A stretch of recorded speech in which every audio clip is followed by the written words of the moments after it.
Yo, what's going on? It's your boy again, back with yet another stream of a live draft. This time a 14 team league.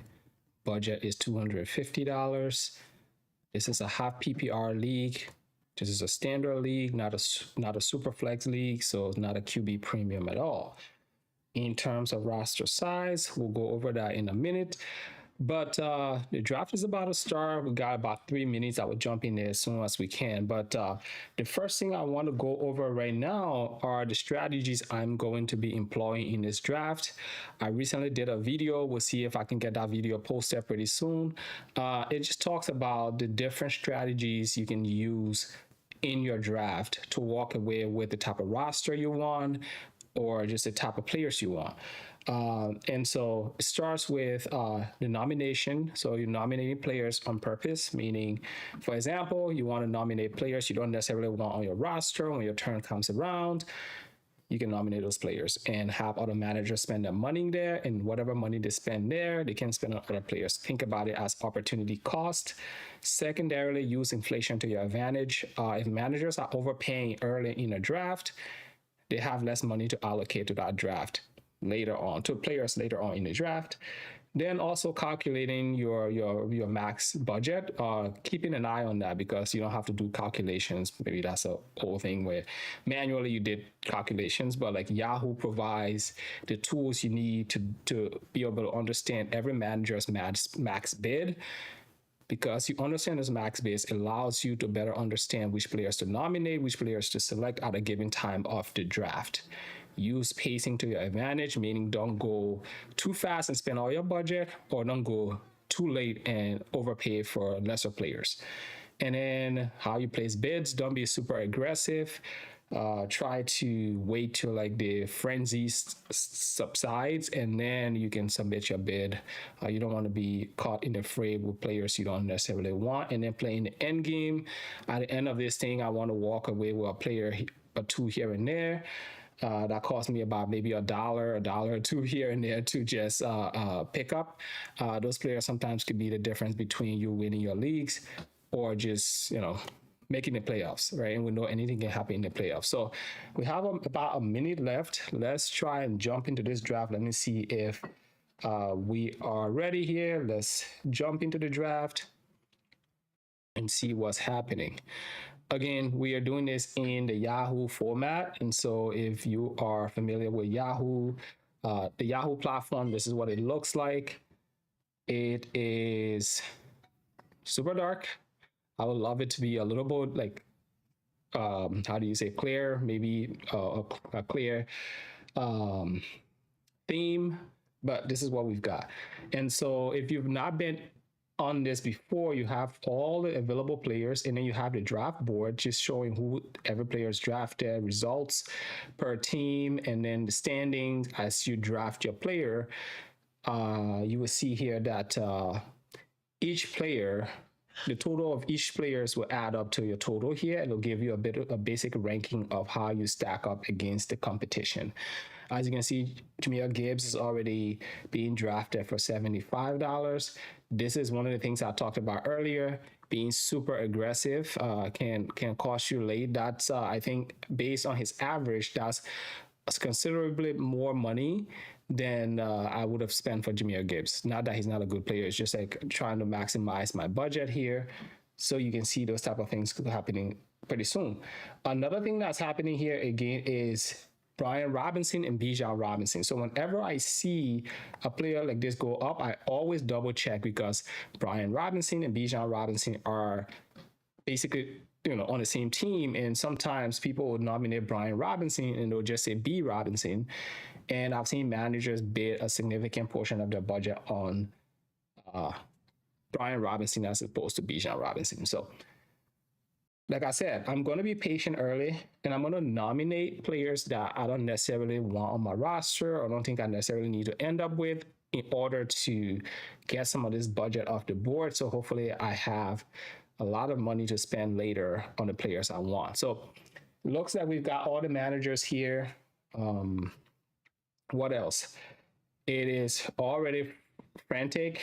I mean, players are going off the board at like alarming prices, and So I'm just gonna sit this one out for a little bit. Like I told you, be patient and nominate the players you don't want. Everyone is trying to get running backs here, and my strategy in this draft is actually to go running back heavy. I know that running backs uh, tend to drop off. That position is not as deep this year as we would like it to be. And I heard one of the analysts talking about this. I forgot who, but he said, yes, it's because we didn't get a lot of influx of rookie running backs in the draft this year. So maybe next year we'll have a better depth at the position. So this year I want to be early and often as it relates to running back, but not necessarily like go for all the top running backs, but just enough depth in that midpoint of the draft that'll help my team tremendously. Okay, so we can see the positions here. I have 3 wide receiver spots to fill, 2 running back spots to fill, 3 flexes, and then our benches are 7 benches, and I think we have 2 IR spots, and then your kicker, your defense, and then your tight end position, 1 QB. Pretty easy. So we need to get all of those spots filled with those $250 budget. Like I was saying, a lot of teams here have already spent a tremendous amount of their budgets. If you want to keep your eye on where player max bid managers max bids are, is right here. So you can see the total budget here. If you click here, following my mouse, and then you can see the max bids. So this is how much each player or each manager can spend on any one player. And we have 19 roster spots to fill. So automatically you start with like, if you say had a $200 budget, it'll be like 182. But here, just subtract like that $19 or that $18 from the starting budget. That's basically where you start. So we see a lot of big name players going off the board, and where we can check that is here. We can see who's drafted who. We've got Bijan Robinson, Christian McCaffrey, Jameer Gibbs, Puka Nacua, and Jamar Chase, and then Amar Rise also going off the board. You can also see the chat here and see what people are saying. If you've not done this before, you can keep tabs on what your league mates are saying in the chat, and you can also keep a track of the players who went recently. So we've seen on average player go above like that $60 mark here thus far. And we'll see what this looks like long term, but just our chats here.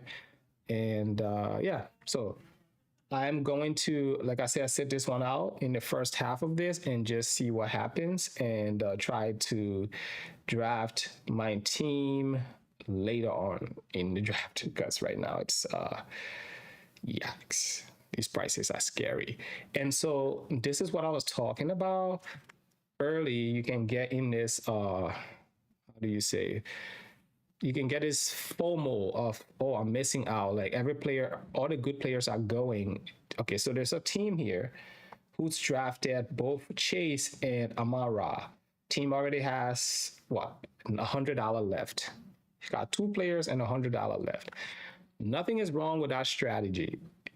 Nothing is wrong with it. It's just, that's why you have the freedom with salary cap to build the rosters you want to build. Maybe that's a strategy. Go heavy up on those few players and then just pick up bargain bin players. But I know this league. In this league, 8 teams make the playoffs, right? And so there are no buys for the top team. There are no buys for the second team. You get no buys. Everyone played till there's the last team standing, hence the name of the league. And so I like to build my rosters for depth. Like I like to build them to survive the season. All right. So if one player gets hurt, I can just rotate another player in, or find someone else to throw in my flex as that player recovers. And that's how I like to build them in this type of deeper leagues. And I'll guarantee you, it's 14 teamer, 19 roster spots. The waiver wire is bearing in this league. And you have the money, but there's just no one to spend it on. So it's picked clean. And so I always go for that balanced strategy where I have depth at all the positions, so I'm not scrambling if someone gets hurt. So that's what I'm going to try and do here today, but I'm going to focus on the running back position and see where that lands me. All right. So let me get into the bidding a little bit, see who I can walk away with. This is still way above what I want to be paying. I mean, I know we started with $250, but that's just $50 more than like the Yahoo standard budget of $200, and people are already spending that much for players, right? I mean, this person spent 71 and 64 on their players. So it's going to be a long draft. So what this tells me for them is that they're going to be waiting at a certain point in the draft. They're going to be waiting to get value. And because people are overpaying here, that leaves people like me with opportunities later in the draft. So right now, okay, I want to get one stud wide receiver and one running back and just go from there. But I'm a little cheapo, so I'm going to just wait, let other people feel like they're winning this draft. And they might very well win this draft, but we shall see. And this manager has the same kind of strategy. Let's get two of the top receivers in the game, and then we'll see what happens. So yeah, let the bidding commence and go on, and whatever adjective you want to use, this is where we are. So this is just me. Remember, I talked about my strategy earlier, which was making sure I, nominate on purpose, using inflation, and all of these things. So I'm going to try to stick to my own strategies as much as I can. Well, we will see how it unfolds. All right, so this manager's got like three of like the top players here. I mean, it's like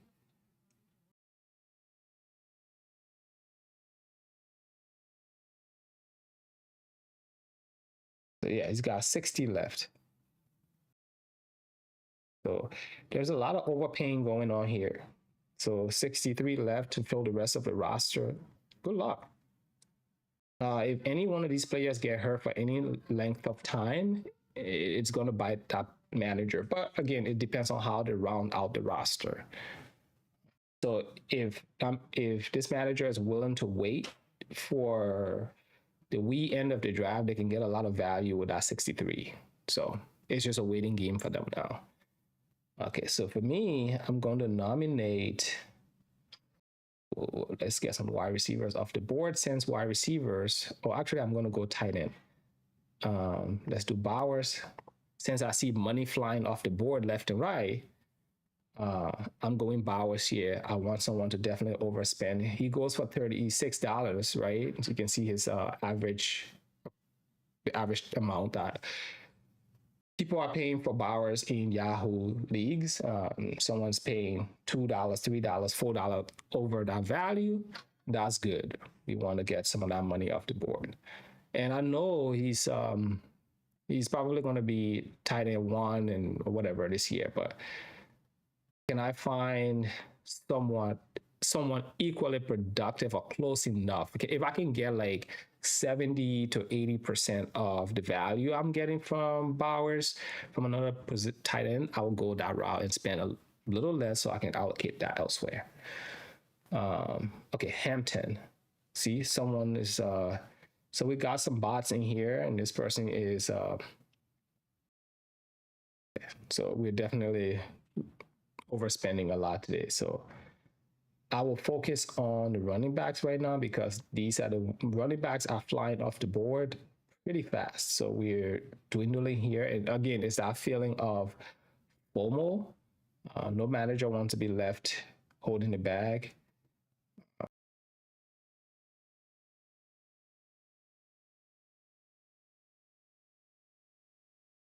So that manager is done. He's got basically CeeDee Lamb, Saquon, and Hampton. Really great. But every player now for that manager is going to be $1. Every single player he drafts is $1. So it's going to be a long draft for him. And I might win it, right? I might win it. That's a strategy that might win it. Who knows? But if this draft lasts for, say, 3 hours, it's going to have to wait for 3 hours. and that's why you can go any strategy you want. Just know that there are trade-offs.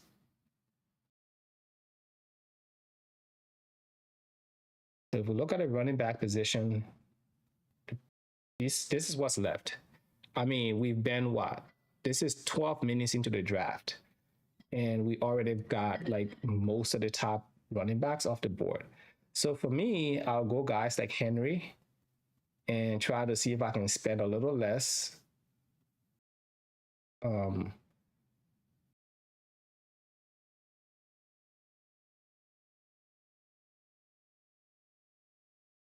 Whoops, I didn't mean to do that. Again, I don't have my sound on. It would have told me not to bid, but okay, there you go. Someone saves me. So Henry is supposed to go for roughly 37. He's going for 55, 60 possibly. And so I just think a lot of managers with no running backs are feeling like that squeeze right now. And so we shall see.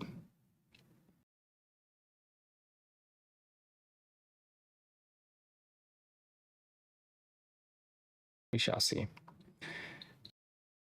So Derrick Henry for 55, Genty for 51 actually would be a good, better price. So it seems like every running back that's left now is going to go for somewhere in the 50 range. I'll keep trying, see if I can get anyone.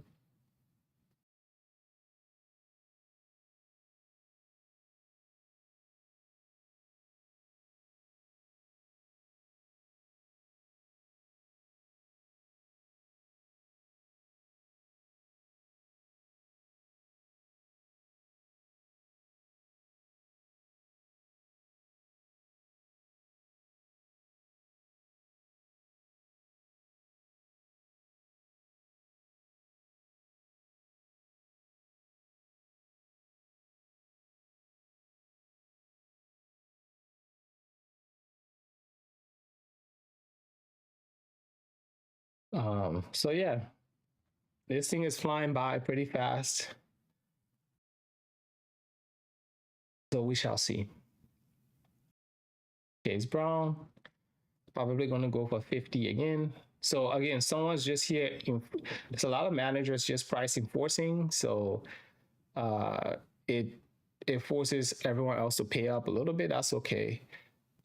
I am trying to find any kind of value I can find.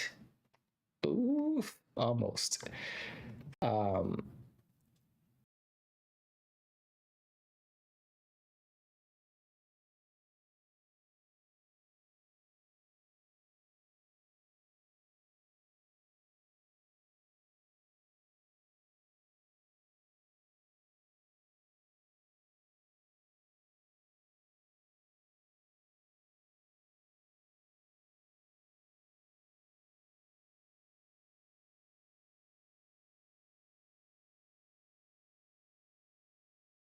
all right.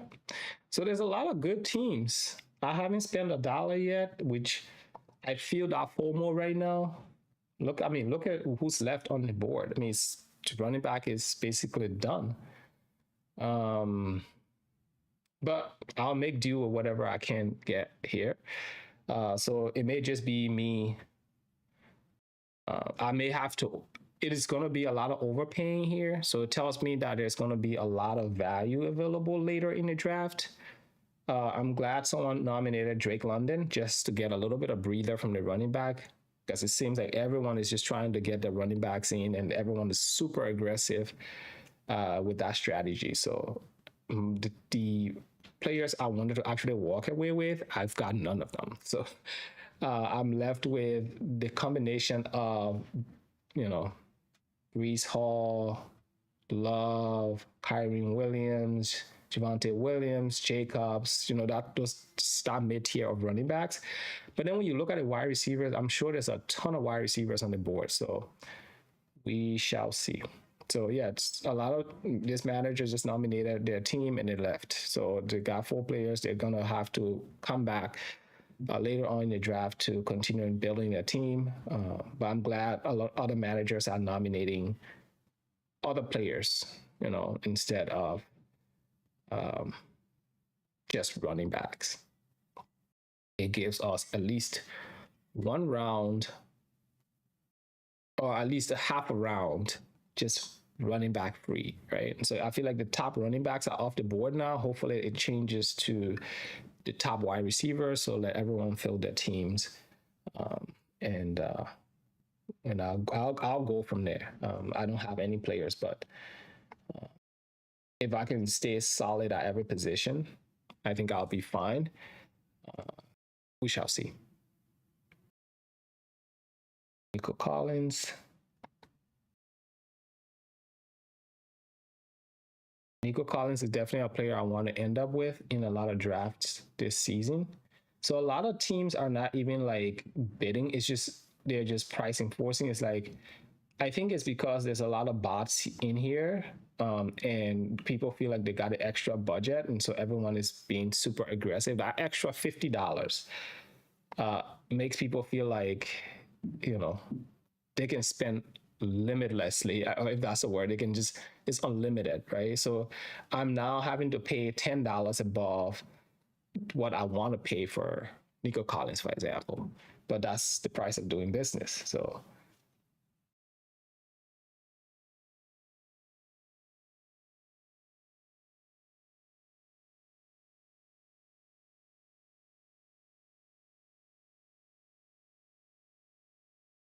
it's a lot of I'll get two of the top wide receivers in the league, and then whatever. And so what happens is that later on, these managers still have money to spend, so they'll definitely be in play for running backs again. So we will still have to overpay for the running backs that are left. So it's just one of those drafts where it's just wonky like that. So it's not for the faint of hearts. But at the end of the day, this is a $50 league. And as much as it feels like scary, still, I'm trying to have some fun. So we shall see. So if I can get two players for the price of one, as some of this aggressive bidding is happening, if I can, at the end of this, get some good players but cheaper, I'll be fine. But I can't be the manager who waits until later to start filling the rosters. So I have to be mindful of that and try to get some players here pretty soon. So AJ Brown for 30 for 40. Go elsewhere. And I got my other screen here trying to track my player values as well. Siege, Chase, AJ Brown, Lamb, Olave. Okay. So let's see what AJ Brown for 41. Not bad at all. So hopefully we're starting to see some of these prices dwindling here. That's a good sign. It's a very good sign. Okay. So I'm going to be left with the Zay Flowers, T-Mac, Devonta Smith, Neighbors, I'm not, Garrett, Wilson, Lad, McConkey, Ibibibuka, like Gronk would say, and then down from there. So I think I'll be fine at wide receiver. So I'm still going to wait, right? It feels like all of the targets I'll normally go for, I wanted one of those top wide receivers. All of them are off the board. I just couldn't stomach the price. Again, I'm more of a conservative bidder.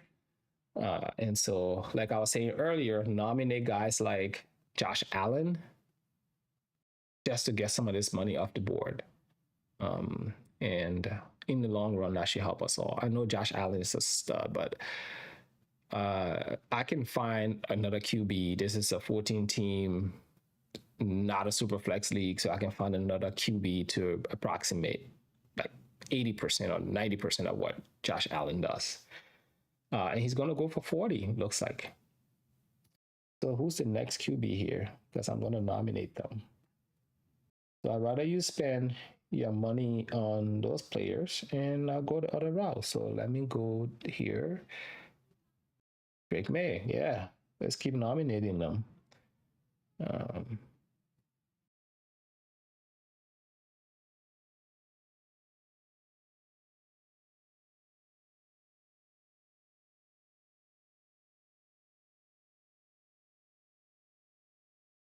so you can start to see a little bit of settling here. People are a little careful now. Managers are like, I feel like their frenzy is winding down a bit. So as you can see, one QB just went for 40, another one just went for what, 14. So let me see here. Jaden Daniels is I'm gonna nominate. I'm gonna get some of these QBs off the board. Every one player you can nominate that you don't want is $10, $15, whatever else off the board. So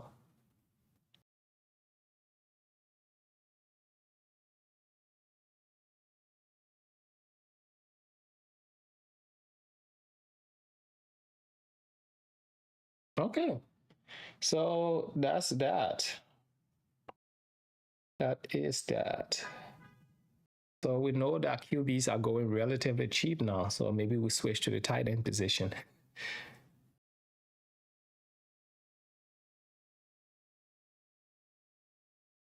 think everyone is afraid. Oh, okay. I spoke too early. But guys like Luther Burden, if I can get that much depth on my team, I'll go for it. And given what managers have been spending here, this is what I'm left with. So I got to take advantage. And I'm not going to go too crazy. At some point, I have to be able to back away. I think that's one of the things you got to be able to do is walk away when it is not the right price for you. I'm still overpaying, but relative to my competitors here, if I can get two players for $50 that are startable players, I think I'm good.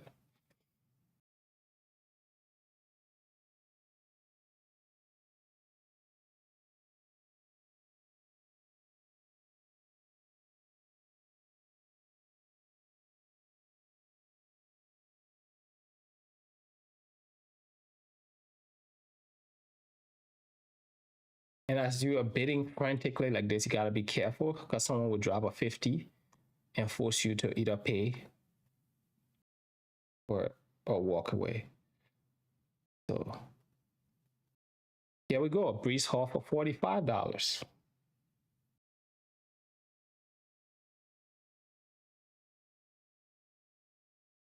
So yeah, we're definitely going to be overpaying for running backs, regardless of which part of the draft you are in.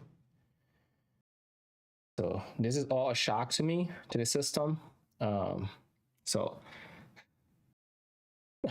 I'm like, I don't know what's going on here. I feel like I got hit upside the head.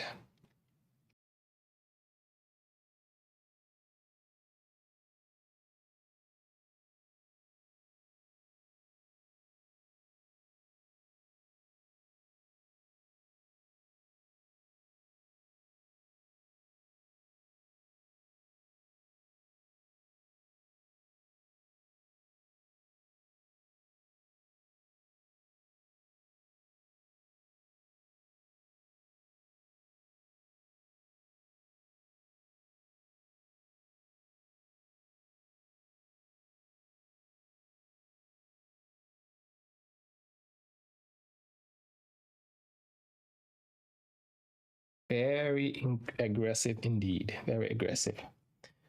So it looks like I'm going to make hay at the wide receiver position because I'm going to get no running back of consequence. See here.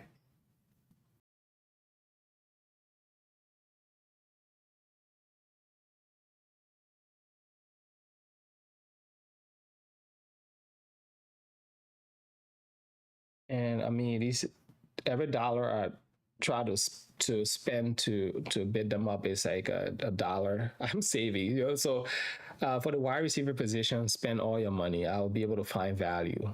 Um, that's okay. There's still plenty of guys on the board. I'm just terrified of this running back stuff that's happening. I mean, look at what's left on the board. It's like no one.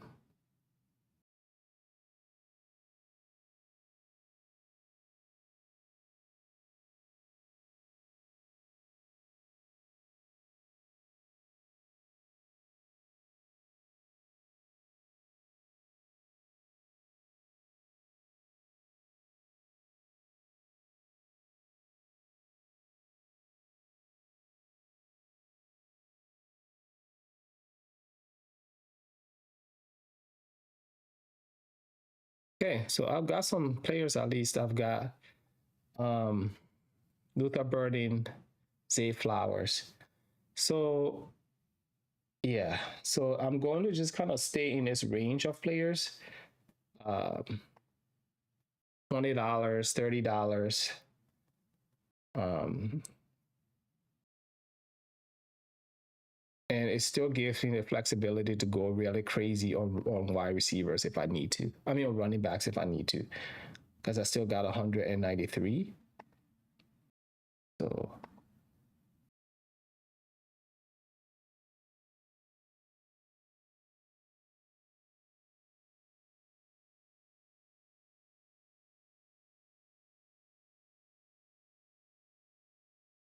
So I've got for the most part, my wide receiver position pretty filled. Looking at the rankings here, that's pretty good.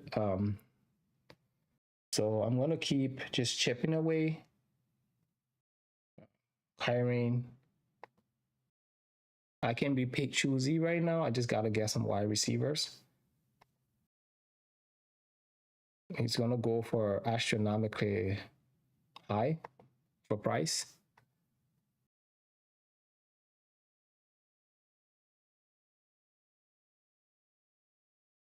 But that's what I've got left. So I got to just take some swings.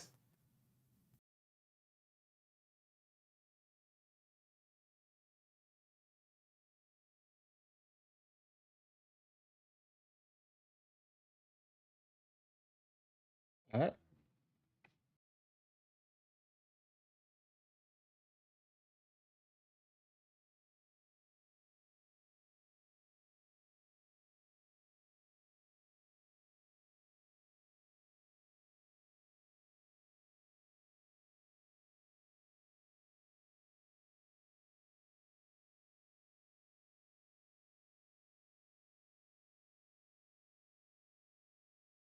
Yeah. So you can see how this is going.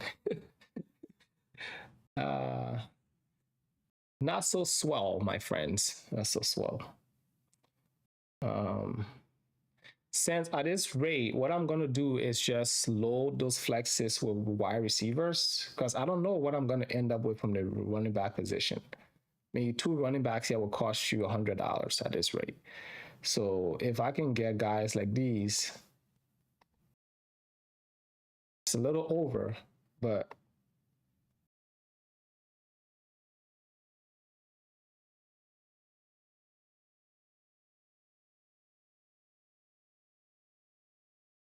yeah. $122 left to spend on running back, I guess. Um, so it doesn't look like I'm going to end up with a lot of running backs, but that's okay. And if QBs are going for 11, 14, see if I can get a QB here for 10, 11, get that out the way.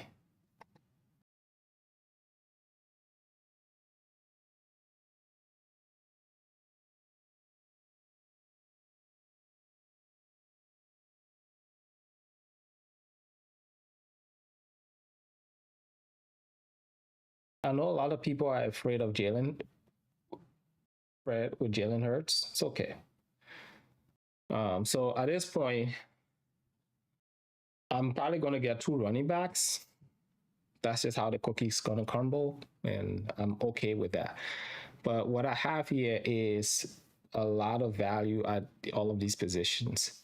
So I'm just gonna sit this one out and see how high the running backs go, because it's insane.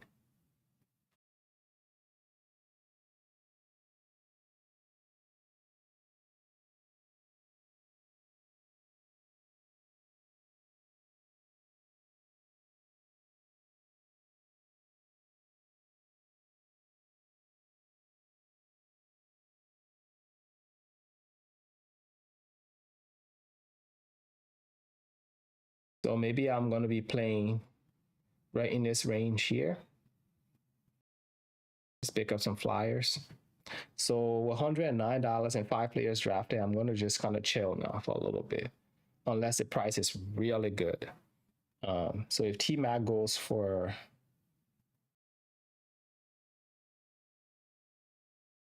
what, anywhere in the 20s, I'll just get T Mac because I'm looking at the receiver rankings here. It's pretty good.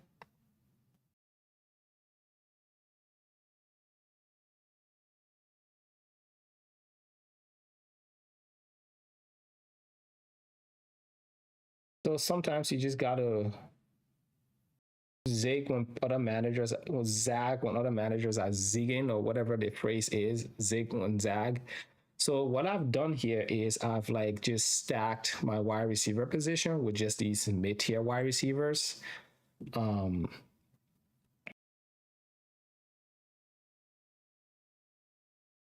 and these are all the guys that I have really high in that cluster of wide receivers.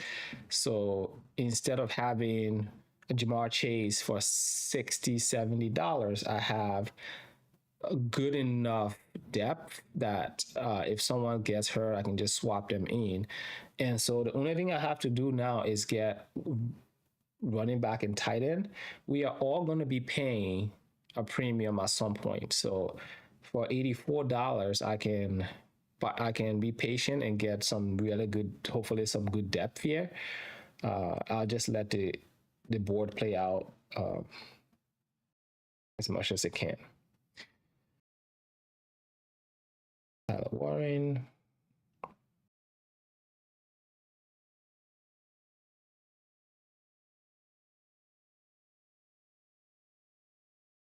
Yeah, things are calming down now. So let's look at the standings.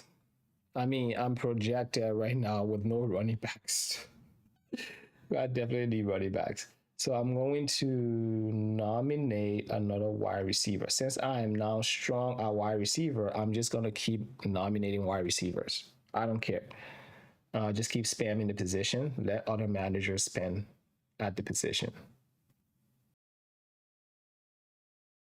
And that's another strategy you can use when you are basically loaded at one position. Just start nominating that position and force other managers to pay up. You know, you don't have to bid; just let them do the work for you. So this, what's happening now is managers who got their running back early need wide receivers now to fill those spots and need flex. And so managers who also got their managers who also got their wide receivers now will be nominating wide receivers late, and then the ones with should I do Colston Loveland for? Okay, see where the bidding stops. Tight end position. I would love to, but I want to be a little careful. So on the wide receiver side of things,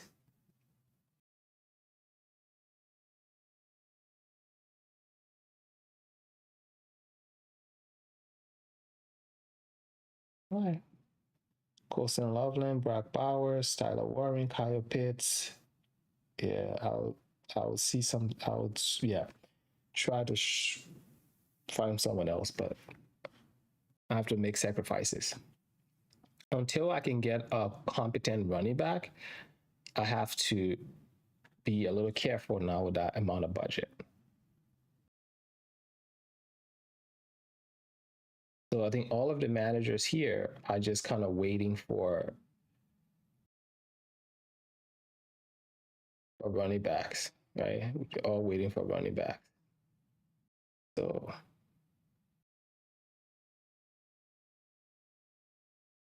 I'm not going to spend 40 for Javante at this point. I can't. So yeah, my running back position is going to be super deficient, but sometimes your plans just don't work. You got me with all of the hope and all of the best. How do you say? Um, Optimism, and it blows up right in your face.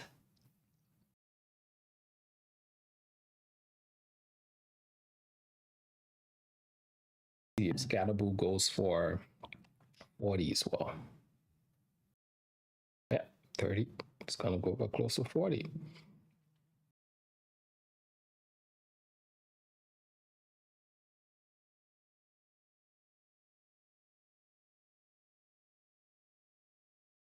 All right, 30. So I think people are starting to price in like the concerns, the injury concerns, but also the fact that people need a position. So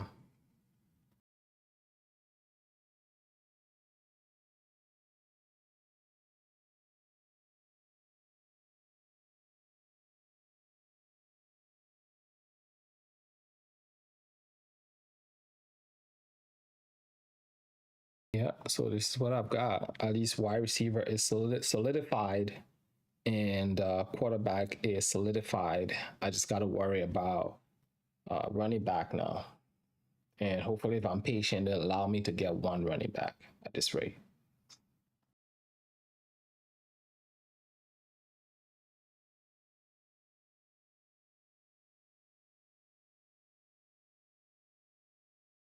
I'll go Ibibibuki.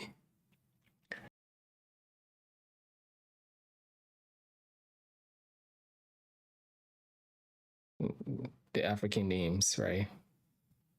Ibuka. Ibuka. It's a Gronk. I'm not sure if you guys are seeing the clip of Gronk trying to say this guy's name. It's insane. But yeah, so there's, I think with this, there will be definitely a bargain bin later where a lot of managers are going to be kind of just thriving in that bargain bin, meaning if you have just like $20, just say $50 left, it is going to pay off because there's going to be a lot of value left, right? The managers with money are going to definitely reap the reward. So yeah, so if you see here, go maybe neighbors early, go Brian Robinson, then chill and wait for those rounds. So I have enough wide receivers that I can be a little patient now. And if I can get one more solid startable wide receiver to just plug in here, then I can just take how do you say,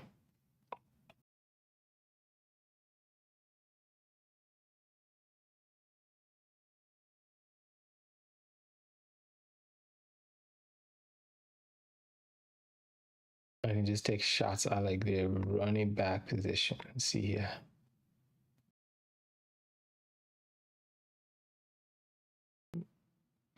No one's gonna go for a bargain today, sir. Let's see. Wide receivers, Lad, McConkey, all of these guys are still here. Devontae Adams is good, but let someone else pay. But you see what I mean, right? This is he's projected to go for $9, and someone is going to spend close to maybe 30. Who knows? So this manager definitely did a good job. God, wow, look at that. Cooked, Ivan Achin, Genty. So it took all the running back and then got Pickens and Devontae. It's pretty much done, but that's a solid team. It's a solid team. So And there's definitely wide receivers to be had later. Uh, I wouldn't have paid 40 for George Pickens, but again, this is what happens when everyone gets too excited and early on in the draft. If you're nominating guys like these, it definitely, helps take money off the board.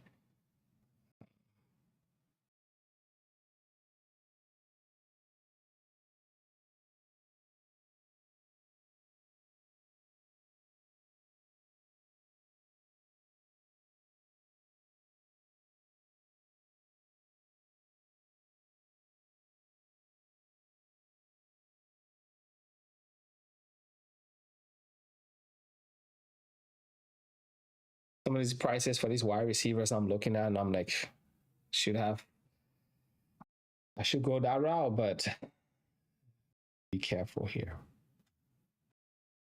The Tucker Craft. I don't know if it's going my yeah, I don't know if he's gonna be healthy. That's my concern with Tucker Craft. How healthy is he gonna be coming off the ACL? Because if he's healthy, you guys know what you saw last year. And sometimes when these guys come back from injury, it takes them a year to really get back to what they were before the injury. So I don't know what to expect here.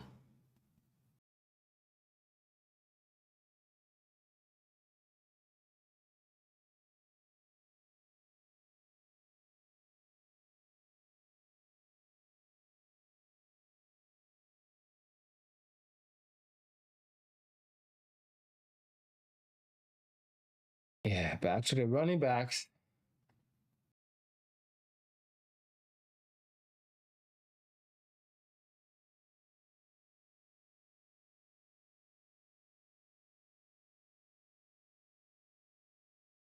Forty piece. Yep.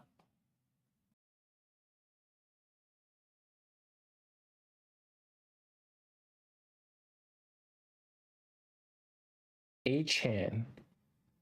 So yeah, so that's good. Look at this. Chan and then go wide running back. So you can go a lot of different, how do you say, builds. And you can go a lot of different builds.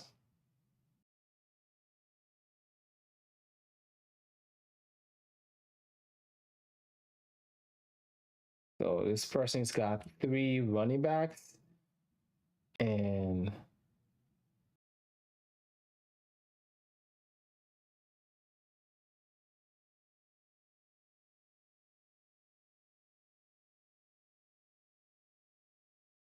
yeah.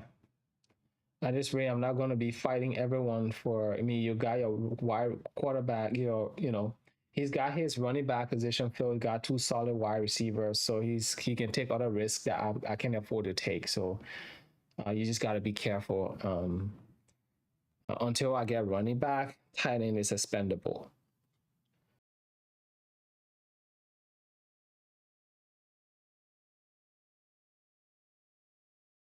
And so you can see the guy who paid, same manager, I think this manager paid what, 39 for Herbert, and I paid 13 for Hertz. Me Herbert's going for probably 8, 9, 10. So you see, like it didn't make sense. So sometimes you just gotta like nominate some of those guys early, and some manager is gonna go crazy and pick them up. And we know Josh Allen has like a rushing floor. I think it was what, 12 last year, I want to say. So he's definitely probably gonna get 10 this year minimum. So that's a good strategy. But and then when you combine that with all the running backs he's got, solid build, right? And so I went the opposite direction. I went all wide receivers and no running back up to this point. So there you go for strategy. But if I wasn't patient, uh, it'll remove other opportunities for me. So I'm gonna go here and I'm gonna get nominate wide receiver. At least let one more come off the board. Um, let one more come off the board. So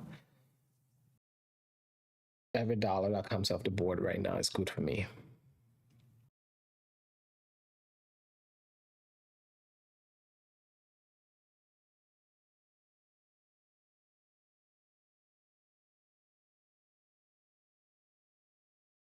And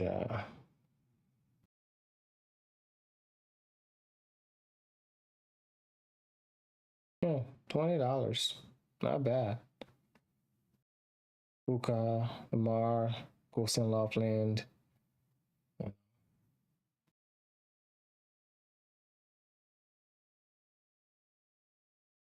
This guy is a conundrum right now. So we'll see what he goes for.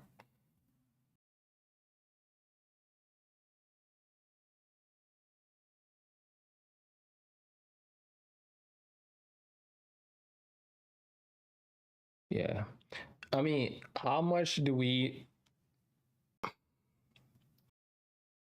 early do we think Zach Charbonnet comes back, and how early do we think you know, he comes back, and what is he going to look like when he comes back? Right. So these are the type of bets you want to take if you strike out at a position. I don't know too much about what's happening in Seattle right now, so when I'm a little skeptical about everything, I just tend to wait it out, and see what happens. So again, David Montgomery is a player I probably don't want a lot of shares of, but if the price is right now, I just got to take some chances. But I can go David Montgomery, or I can go one of these guys here. Like, for example, I can go, Swift, um, Judkins, Tutin, Irvin, guys like that.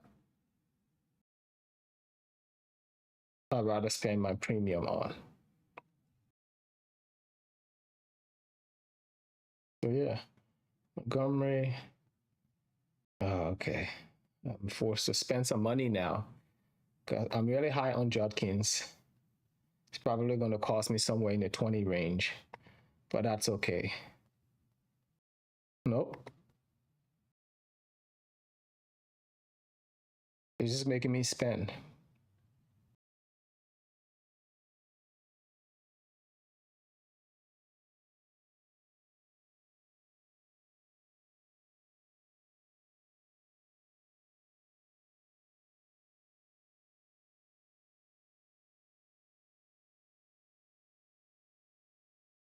My starting running back is Judkins, so I've got $40 left. So that's the game. That's the game. Um, who would have thought Judkins would go for that price? When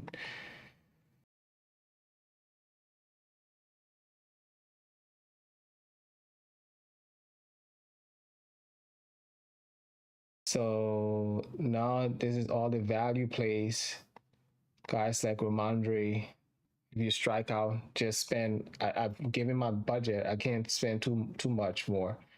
I need another running back. So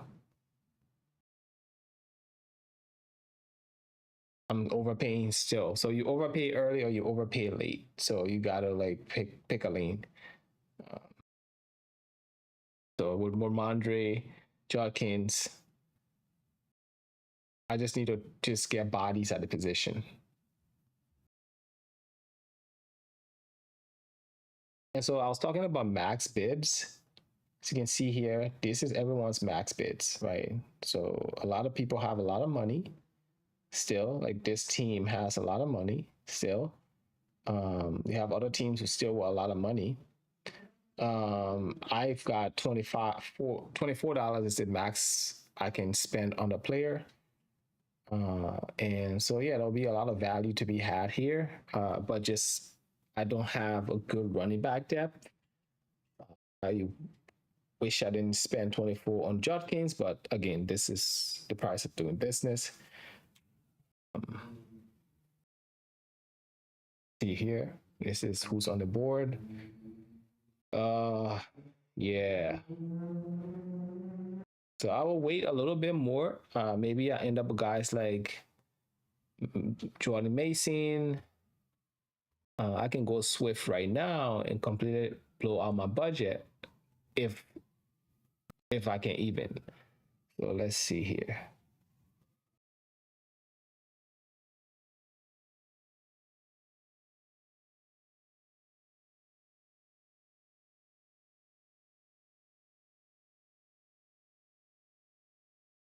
There we go.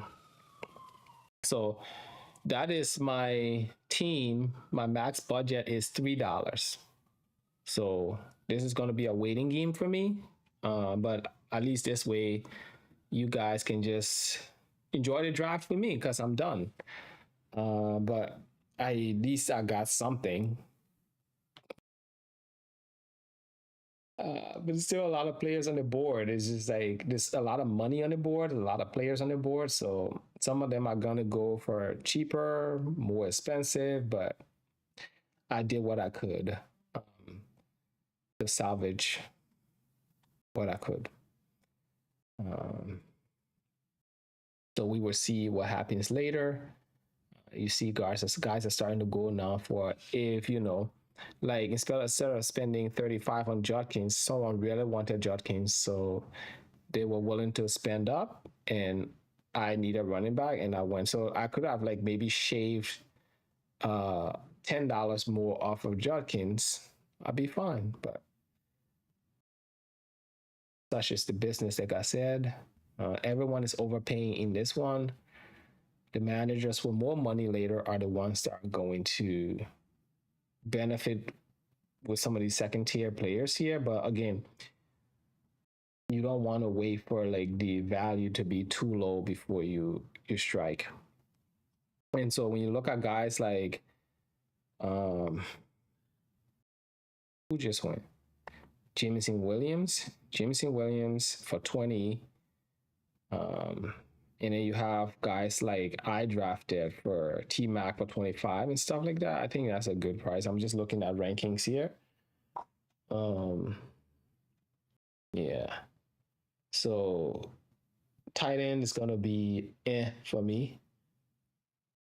And then I'm just gonna pick up guys that are like $1 or so here for the rest of this. The max budget I have is $3. That's how much I can spend on anyone at this point. So like I said, I still have 12, no.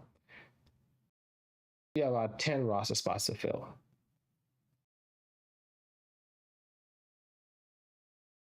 So once you hit this point in the draft, it tells you you are over budget. It's over your budget. So every bid is over your budget essentially. So you can't really do much but just sit here and wait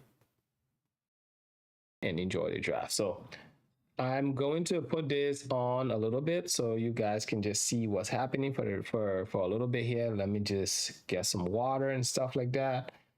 These things tend to be long, but this one is going super fast. I'm not going to lie to you.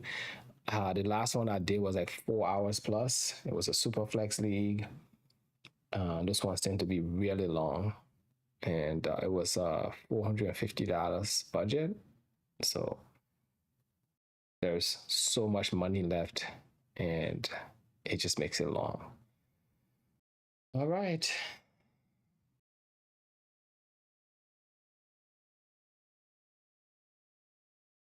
Let's see here.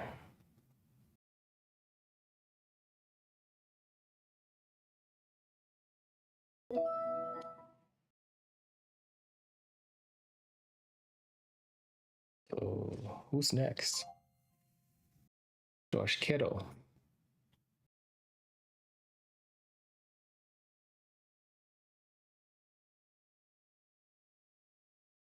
So guys like George Kittle are like, you really don't know how they're gonna come back from like it's $5 someone spent for George Kittle. So again, pays to wait a little bit, right? Someone paid $5 for George Kittle. I was paying for $9. Not that I have any budget. So I think everyone's still waiting for whatever running backs we've got left here, and let's see what wide receiver looks like. So there's still some talent at running back. I mean, wide receiver, but this is pretty barren at this point. So you wait so long and you have all the budget, but then like the quality of players. I mean, after Harrison is gonna go, after Mike Evans and DJ Moore, I mean that's really it, right? All of these guys are like meh. They are good depth piece for your roster, but I wouldn't spend a lot of my budget. I wouldn't be building my team around this. So the people who went running back early, like this team here, two running backs stand to benefit. So let me nominate someone. I'm definitely going to get DJ Moore out there. So see here, this team has got three running backs. Right, this was my plan. Three solid running backs, and then get some. I just couldn't price the players live, and everything was happening too fast for me. I was like, wait, that's way too much. But like at the same time, like there's no one left. So that's what happened to me here. So we got two good running backs, some decent pass catchers. And this team has got Waddle, Derrick Henry, Fannin, Drake May. And they're still just waiting. $141 left. And then we have teams that don't have any running back at all. So I feel like teams that have money and not a lot of players at the position, it's going to make this a longer draft because they're going to be sitting here for a long time. This team got what? He got Lamb, Jefferson, Barkley, and Hampton. So, waiting game. And so this is my favorite team of the draft, honestly. Josh Pickens overspent. Adams, running backs, 100, more than 150 on running backs, right? A-Chain, Cook, Genty, $25 left. So now you see the BTJs, Josh Downs. People need to round out their wide receiver position, and wide receiver is flying off the board now, but you can see who's left here. It's not really much. Guys like Chris Godwin, Ty Simpson. Jordan Tyson, Parnell Tate, Godwin, Johnston. Yeah, these guys are good flex options. But like if you are counting on them to win your leagues, I think you're sorely mistaken. You might get one guy of this group that emerges and has like a big year outside of Mike Evans, that is. The rest of them are just good to like get wide receiver threes, wide receiver fours. But I mean, you either overpay early or you overpay late. And we were getting to a point where I wanted to just get some good players and see what happens late. I mean, I don't have any money left, but Swift has been really good in camp. I've heard really good things. If he gets hurt, that's the only thing that can derail my season. But I think Swift is number one running back. Maybe he cracks 1,000 yards from scrimmage for this year. Ramondre Stevenson, I think he fumbles a lot, but he just knows the offense. He catches passes. He's a good blocker. And then Judkins can have like an amazing year. He can be just touches out of the wazoo. But again, how healthy is Judkins coming off that injury? It's the question. But again, I had to make a call. So I'm gonna regret this if Tootin goes for. Let's see what he goes for.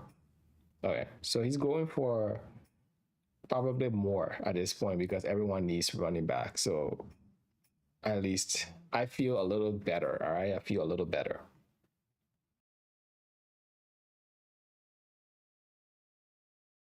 Yeah, it's definitely going for maybe 35.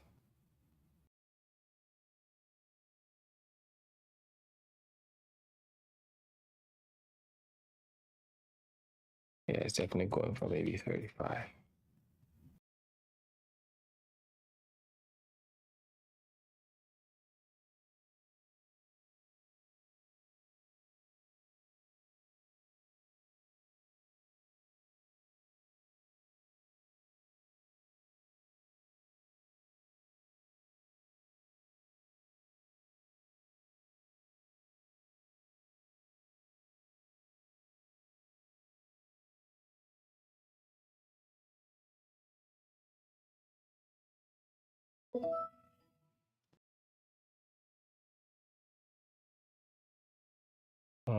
Let's see who just won.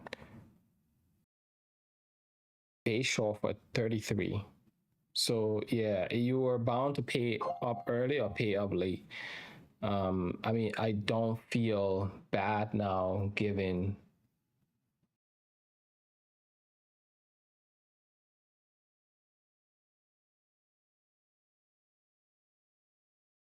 what these players are going for. But now, yes, once Mike Evans comes off the board, uh, wide receiver is pretty much whatever.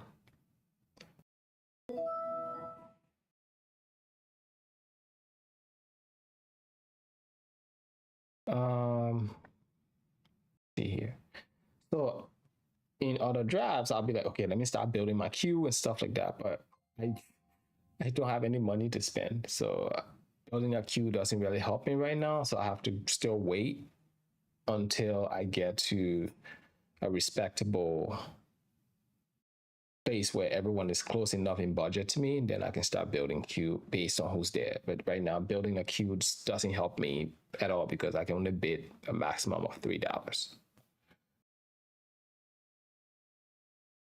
So yeah, all of the running backs, it don't matter what caliber, are going for astronomically high prices. So Bayshore is going high. It don't matter what the projected value is. Um, Everyone is overpaying. So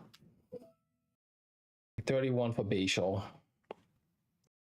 Um, and so I don't think I did quite as bad now looking back at Swift for 22. Not bad.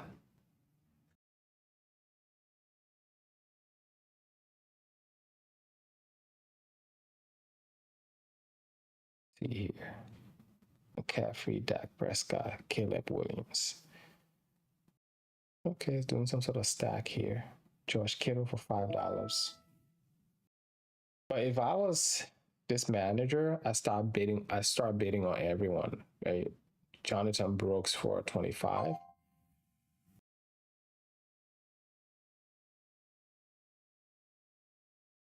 Yeah.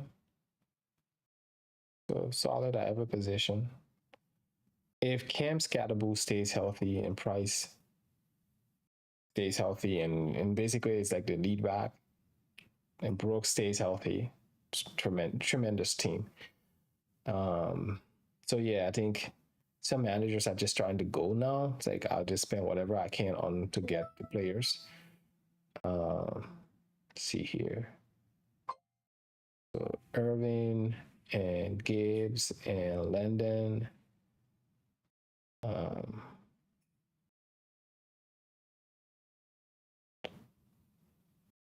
we got Rico Dowdle. Trivia Henderson is going for more than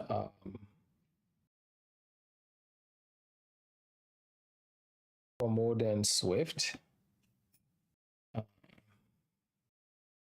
and more than Ramondre Stevenson. So like I said, I think I did good. Let me see the draft board.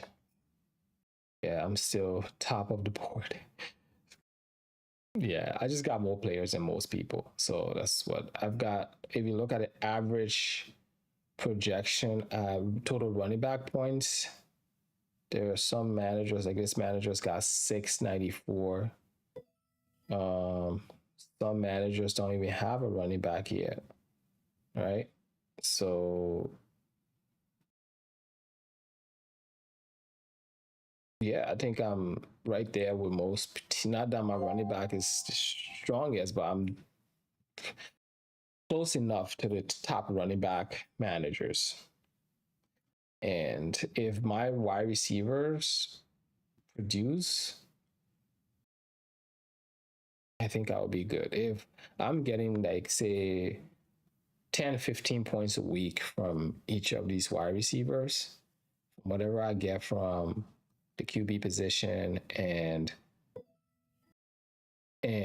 running back, I think I'll be good to just survive. And because I got depth at wide receiver, I'm just gonna hammer anything running back on waivers if there's life on waiver, because no life on waivers in this league, like ever. Um, yeah. So let me get this full screen. I'll be in the background here. You can definitely see this clearer than what it is right now. I'm just gonna toggle through the stuff as I talk through it. But yeah, this is what that full screen view looks like. You can see what the budgets are right now. Total budgets, this manager is still sitting with $142. At this rate, if this was me, I start spending aggressively because players are not going for a lot anymore, right? So you got players going for $7 and stuff like that. Just spend some of that money down because by the time you decide to go, it's going to be managers who it's going to be players who aren't worth you spending that much money on. What I that's what this is how it typically happens. So everyone now is like somewhat close to. There's a manager here who didn't show up, so you can't blame them for that. But like everyone else here is close to. How should I say? 100 or below 100. So there you have it. Let's see who's on the board. This is what running back looks like. This is what, see here. This is what wide receiver looks like. There is almost no one left. So you're going to start seeing the running backs go again because, yeah, you're going to start seeing the running backs go again because you just, there's not much left here. So like all of these guys are going to start going at a premium now for whoever else has money to spend. Tight end, Dalton Kincaid is still here. Kelsey, Likely, Dallas Goddard. I'm tired. Mark Andrews, Ferguson. Let me see here. I'm gonna nominate just anyone. I don't care at this point. If no one bids on them, I'll take them for $1. That's all I can do. I'm gonna keep hammering wide receiver and let everyone else spend their money there.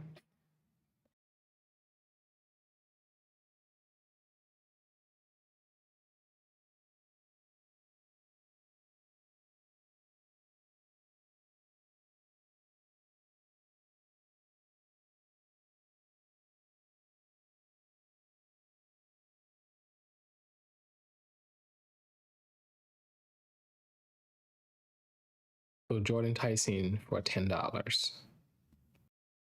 At this point, I don't even care about a QB position because there will still be a lot of QBs to be had later on. I do have Hurts, so we'll see.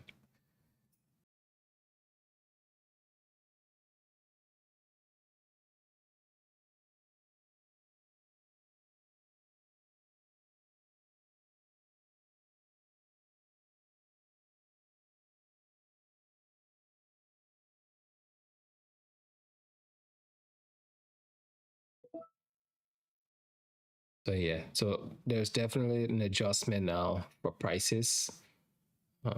So you can see if you had any kind of budget. So this manager waited a little long, waited all of this long, and now it's getting guys like Johnston. Not saying that Johnston is not good. It's just the fact that I would have rather spent more to acquire some of those other players.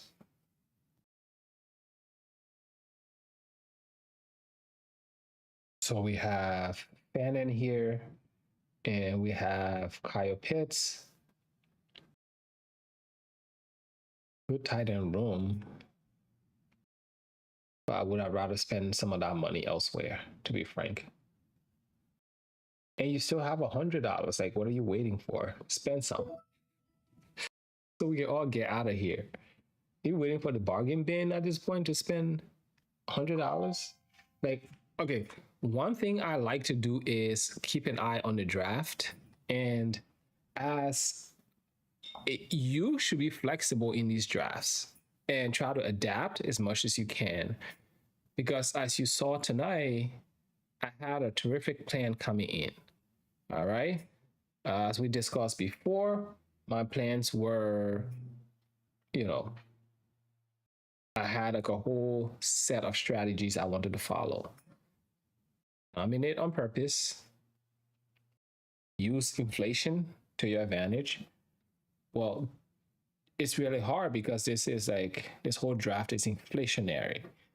Calculating your max bid, keeping that in mind at all times. What you can do, what you can do, you clearly see that I only have $3, and so I can't really participate anymore in the process until it gets down to $1 per player. The way you place your bids matter. I was not too aggressive, but sometimes aggressive enough to get the players I wanted. But I've seen leagues where it's like the players just kind of flip from everyone's kind of bidding on this. Every single manager is bidding on the same player. We didn't do that here. And then playing the end game. Right now, I'm in the end game bucket. Right, this is like I will only be picking $1 a player from now on, and that is going to be a while. So I'm just sitting here and observing all the good stuff that's happening in the draft. So Alex Pierce going to start the season on the pop list. I was never high on this guy. I know he got paid, and he improved last year, but I just didn't understand why the Colts. I know the skill set he offers is what they need in the offense, but like I feel like there's a lot of these guys out there. Draft one of these guys, and instead of paying Alec Pierce all of that money, but this is just me, you know. Um, I'm not a GM. That's why I'm here doing. I'm a fantasy GM, not a real GM. So they clearly know what they're doing sometimes. Um, but yeah, I would have rather given that money to like Michael Pittman or I don't know someone else. Bring someone else in and instead of Alec Pierce. Like let someone else pay up. But what do I know? Okay, I know fantasy football. That's what I know. So we can see Jalen Warren going for $11. So, all right, guys, like this is where I was. I was like between a rock and a hard place, essentially with a running back position. I had to get someone, and I was overpaying for when I got them. Like at Pittsburgh, I made a video about Pittsburgh being one of the teams like I didn't want to back offenses I didn't want to touch. But like if I have money, this is a good price for Warren. Like a lot can happen. Blake Corum going for what? $8. Let me see if the Blake Corum manager has. No, it doesn't have Kyron Williams. So I guess this is what he was waiting for. Blake Corum for $8. Respectable, but still.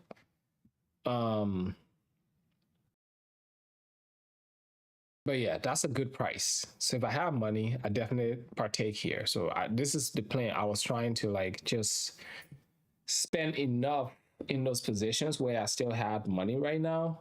And so like my bench would be really stacked. But that clearly didn't happen because his entire draft was inflationary. So every player went for way more than they should have gone for, and we still have a ton of money on the board. Even though a lot of teams have filled roster spots, there's still a ton of money on the board. So we just have to wait. All right. So let's see what Pollard votes for. Because if I have money, I'd probably rather spend on Pollard and Blake Corum, but it looks like the draft is doing the same thing. So yeah, let's see what the running back position looks like. Yeah, at this point, Jordan Mason. Then you start to get into Chuba Hubbard, but he's hurt. Dobbins. Yeah, this is not good. This is not good at all. It's scary. And if Pollard is going for $17, it just tells you where we are. So this manager's got running back, running back, running back. So they just waited and they just spent all their money on running back. All right. And tight end. And then they're just probably going to rotate in some secondhand wide receivers here. But we are all in the same bucket right now in terms of like the ability to spend. But yeah, so some managers now are going to take advantage of whatever is available. So we got Krusky Mary just came off the board, Bucky Irvin, but there's not much happening with wide receiver right now. So I think you're going to see these type of running backs just fly off the board because the managers who waited this long are eager now to get a player at that position. So like this manager, he's got Chase Brown, but look at the wide receivers here. He spent all his money here and then got Chase Brown. Remember, I wanted Chase Brown, but they were outbidding me early on. And then he's got Chuba Hubbard. So again, guys, this is the beauty of salary cap. It just allows you all the different permutations to build your team. Yeah, so you can see a lot of different strategies here. Some managers went RB heavy. Like this manager has got 4 solid running backs, right? To fill those flex spots. Still needs wide receiver, still needs this flex spot filled. And then benches and kickers and stuff like that. We are all going to be picking up scraps as we go. So right now, I'm just waiting for some of this budget here to dwindle, and so there are 3 people that are going to dominate the draft from this point on. One of them is a bot, and so we will see what happens. All right, so I see someone nominating Sam Darnold. If you didn't have a QB at this position at this point. Say you didn't have a QB at this point. So there's a lot of teams without QB. Some teams have multiple QBs, but there's a lot of teams without QBs. So once those are filled,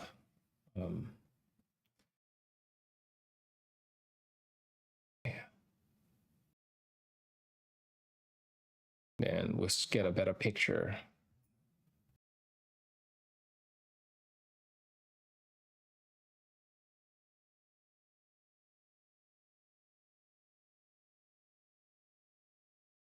Yeah, so I think, let me see here. I'm gonna just hit Dobbins. Let's get some of this money off the board, because people with money are clearly sitting here waiting at this point for opportunities.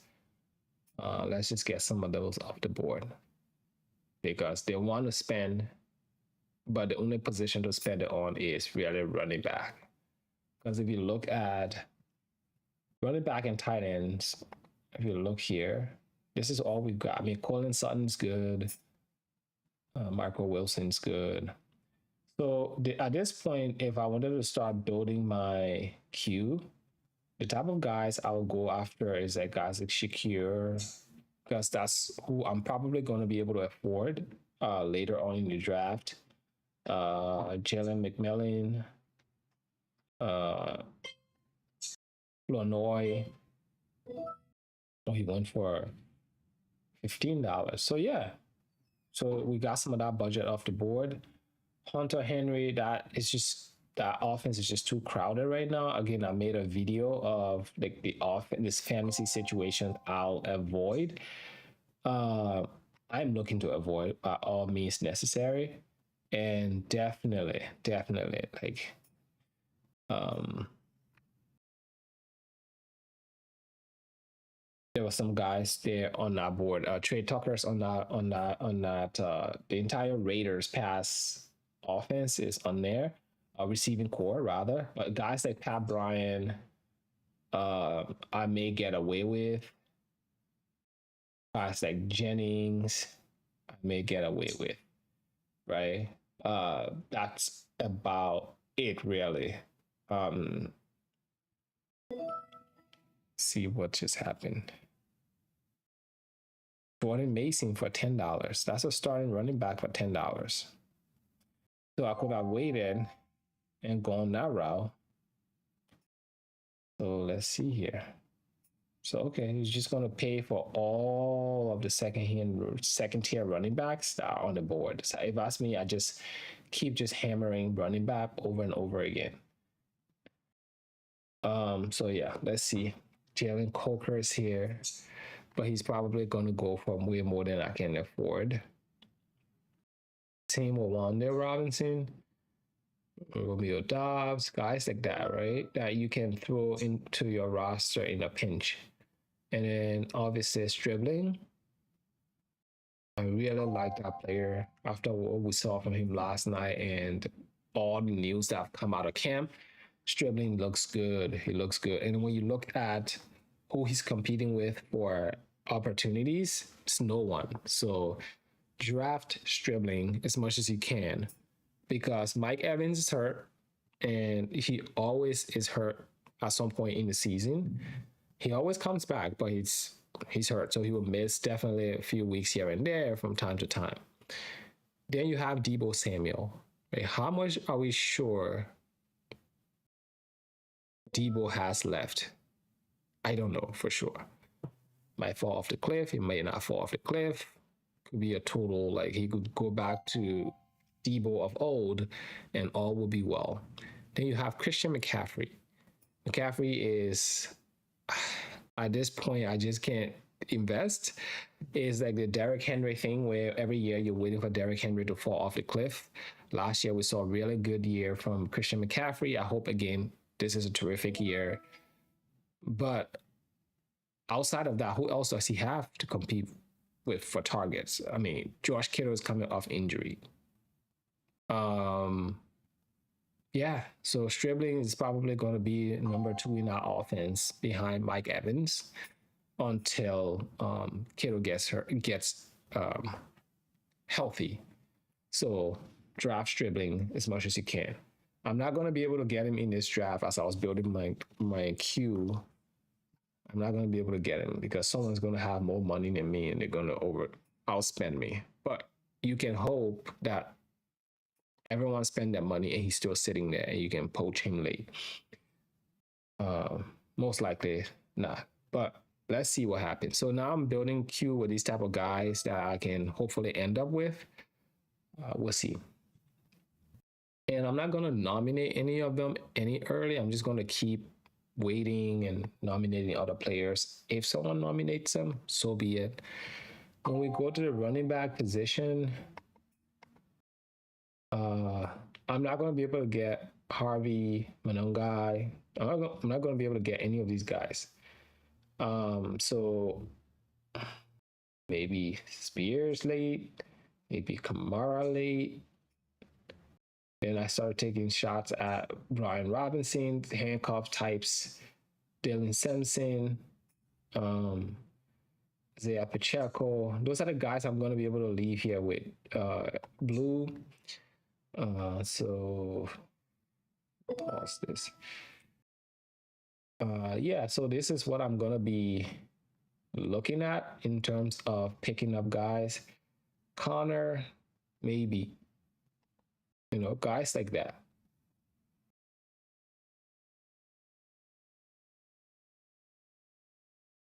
So I don't know which one of these, who to really, for the Niners backfield. I still don't know what the rankings look like. Is it Black here or is it James? Right? Who's going to be the handcuff to McCaffrey? I don't know. So let's see. Makai Lemon for $8. Okay, good. Yeah, RJ Harvey is probably going for $10 or so. 11, 12, 15 if people have the money. Yeah, so those are the guys that I'm going to be left with. And then when we look at the QB position, I am going to be here for a long time looking for QB. So maybe I'm going to end up with guys like um, Ward as my second QB, CJ Stroud as my second QB, just guys like that. And if not, I'll pick up someone off waivers early in the season. So I don't need a backup QB right now. So he went for 13. And then White. Okay. So see the standings. See, I'm dropping in the standings a little bit here. Don't like it. Me don't like it. But it just tells me I did enough to be somewhat competitive. So this means nothing. It just means you did enough to be somewhat competitive. I mean, there are other managers who went like this manager went just ham in the first part of the draft. I mean, just a QB here would be good for them. They'll definitely vault up the rankings. But there's just so many positions to fill for them, right? And so this is a manager who can come back and just outbid us all. So ideally, I would have walked away with guys like Kyle Malunga and stuff like that if I played this right, but I didn't. I was a little nervous about what the end of the draft will look like. So, yeah, so managers are doing good. Just if you were late or you had money, just spend some of that money on just players with upside, right? You never know what happens. A lot of injuries can happen over the course of the season. Um, yeah, just so spend some of that money there. One guy for $12. That's a good price. If anything happens to Swift, number one running back.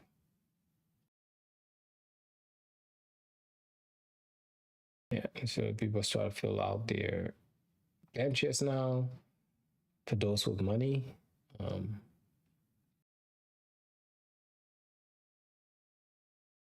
Let's see.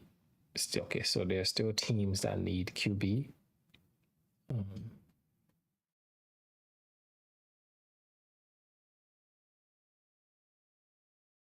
So yeah, some managers have multiple QBs at this point. Yeah, that's why.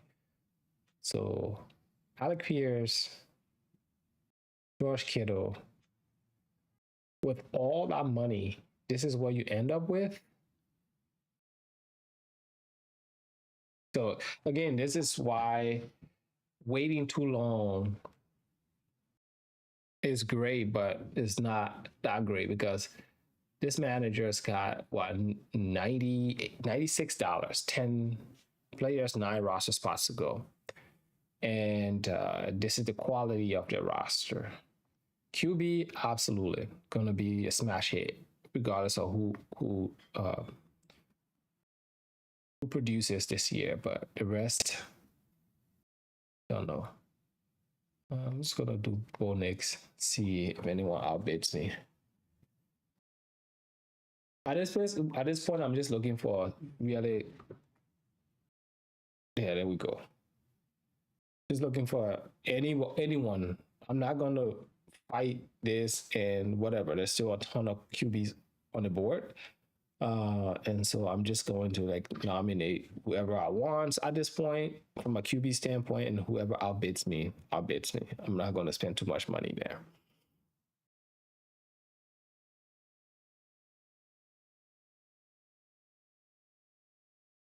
but also you can be I like to leave this league in particular with at least another QB, because what tends to happen is that some people have three QBs because we have the bench space, and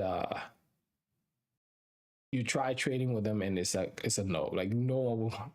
They're like, why are you housing three QBs? Like I get having a backup QB, but I think some managers will just get lost in the draft and they'll be like, okay, since I'm lost in the draft, I'm just gonna corner the market on QBs. I'm gonna take all the good QBs. So if someone QB, if any QB gets hurt, you have to come to me. But at the same time, I'll just pick up the backup, right?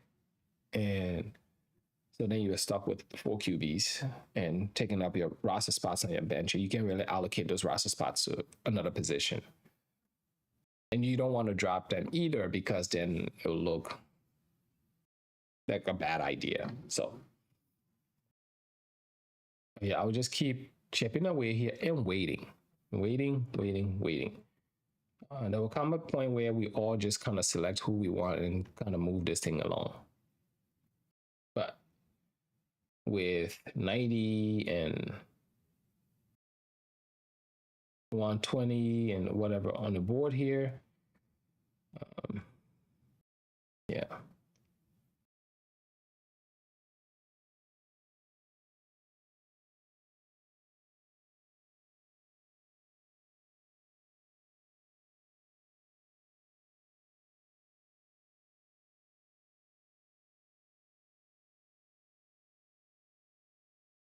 Yeah. So, yeah. Still some good QB depth. But if we look at wide receiver, this is what we've got. As you can see, a lot of wide receivers, it's been running back for the most part that's come off the board at this point. I mean, not a lot of wide receivers because it's just like it's kind of dried up. Uh, and so now you really have to know what's happening with a wide receiver to pick him up. And this is the part of the draft where a lot of managers may not have done a lot of deep, extensive research on these type of players. And so it's basically like a dart throw at this point. Hey, I know the name. I'm just going to throw some money at that player. But they don't really know sometimes what the value of that player is. So it's just like, I need the position. There's not much left. I'm going to just throw some darts, which is not a bad strategy. It's just,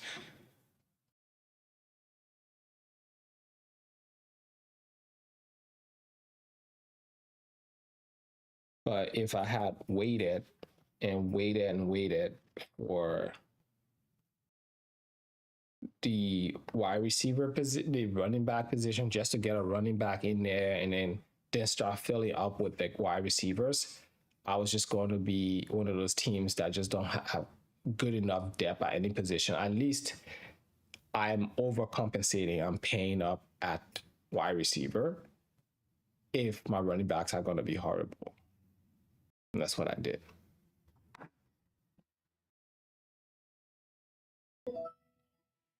Yeah. So you can also see what the board looks like. This is what these are the players that every team is drafted. So there are some teams that are almost done. There's me right here somewhere with just 9 players. So you can see here what's happening, who has who. The positions, the color of the positions are just green for running back, you know, just like the positions here. I mean, just like the roster spots here, yellow or orange for wide receivers and so on and so forth. So that's what's happening there. Okay, Aubrey. So we're gonna like all fight for Aubrey for $4. I wish I had $4.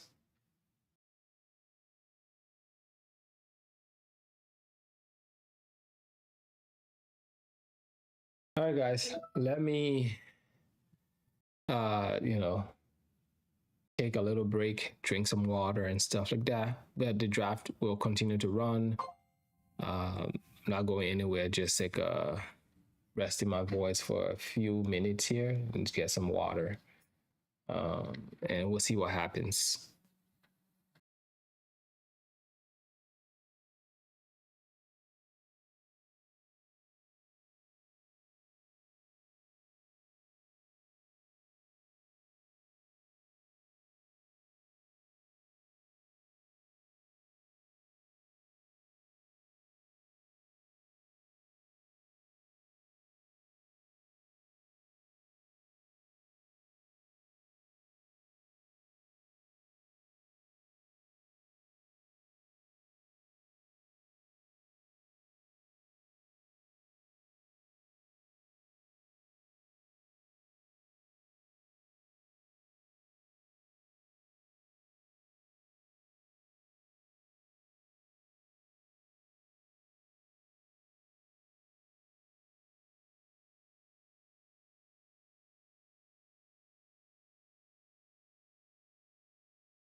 Alrighty.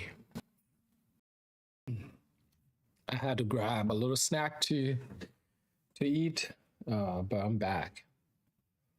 So we are pushing, Jesus, we are pushing 2 hours, so 1 hour 46 minutes in the draft. Um, the last time I drafted someone was Dallas Goddard. I just think I rank him as my tight end. Dallas Goddard, tight end one, two, three, four, five, six, tight end six. I think it's a good pairing with also, if you believe in stacks, Jalen Hurts. Um, Now I only have $1 to spend per player. Like I told you before, every player is accounted for. You cannot spend your budget on one player. You have to actually fill out your roster. So every player I nominate now will have to go for $1 or someone outbids me. So either I keep nominating players I don't want at this point. This is one strategies you can go for, and other people who bid you up, but you can't go wrong. Just nominate a player you want. If someone outbids you, they outbid you. No, there's nothing you can do about it. And so these are the players that have been drafted. So filtered for the players that have been drafted. So let's remove this. One day also, all of the guys in my queue here are guys that are going right now. If you have money, you just outbid everyone for every player. So one day is a guy that I have on a lot of my teams. So I think after the preseason game yesterday, you get a lot of influx of different players going to different teams and stuff like that. So people start to pick up on, okay, who outperformed, who didn't perform well, and the whole 9 yards. So you can see players ADP and like the prices that you pay for them in these drafts climb up pretty fast because everyone got to see them play, got to see what the offense looks like.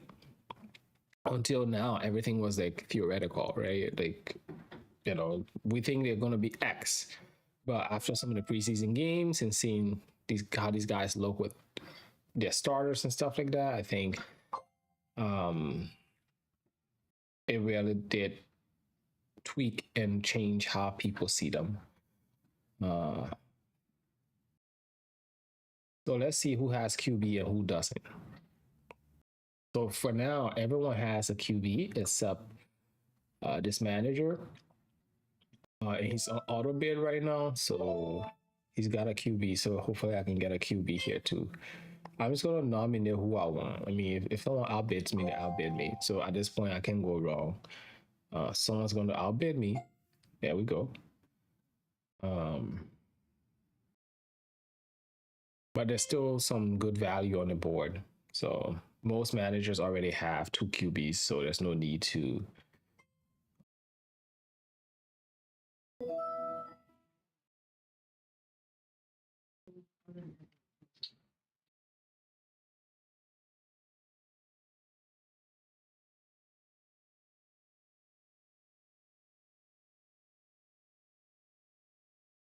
But yeah, so I have, let's see, max budget wise, I have the lowest, myself and this manager right here, we have the lowest budgets to spend. We can only spend $1. So like we can't outbid anyone for anyone. So if you are new to a salary cap, once you deplete all of your max bid, you have the remainder of your budget is just to pick up the players you need. So but the fact is that we still have teams here with money, and those teams are gonna keep outbidding you until like their rosters are full.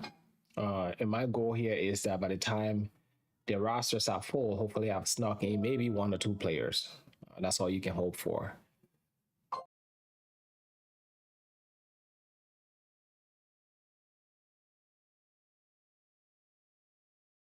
All right. Daniel Jones on one. Should I have selected Daniel Jones? That's okay. Oh, there we go. can have nice things. Sam Darnold, Daniel Jones. Okay, everyone's got some backup QBs here, some like that. So yeah, if it comes around again, I'm just gonna nominate one of these backup QBs and go from there. Because if I nominate any like skill position right now, I'm definitely getting outbid. Don't matter who it is.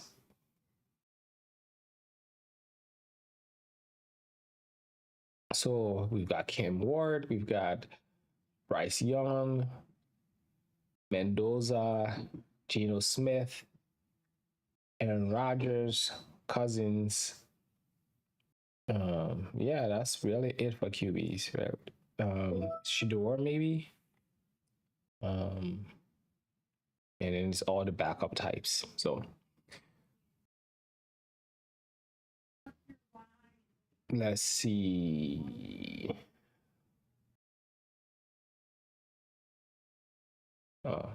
Kitty Mitchell. So at this point of the draft, because we have some bots here and the bots can outbid you, what you do is you nominate the player and then you spend basically the projected value, so it's hard for the bots to outbid you. If that's what you have, I can't do that because I don't have any money to do that, so I'm at the mercy of the bots. But traditionally, if the player is $2, you nominate $2 or $3, the bot is not gonna outbid you. But if you select $1, it's gonna automatically outbid you. So there's this team here with still a lot of roster spots to fill and $100.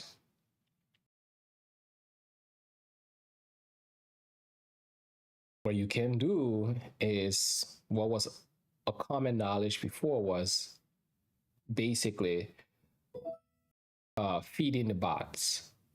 I haven't seen that quite as much this year. I feel like everyone is like focused on their own thing when they get into these drafts, but as a collective, in the past, if you were doing a draft and no one showed up to the draft, what you do is he's dribbling. He's probably going to go for a pretty penny. Someone nominated him a lot of, again, from the game yesterday, you see a lot of carry over in terms of the players that have been nominated and drafted.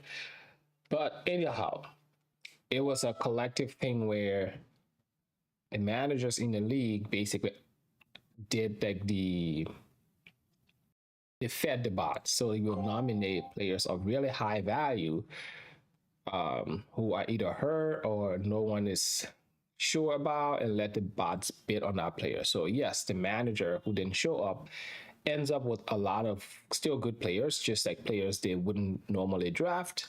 But in this format like this, where there was so much inflation, if you don't show up, it's a loss for you because you're not going to be able to get any good players because like the managers are not afraid to spend up, and that's what we're seeing.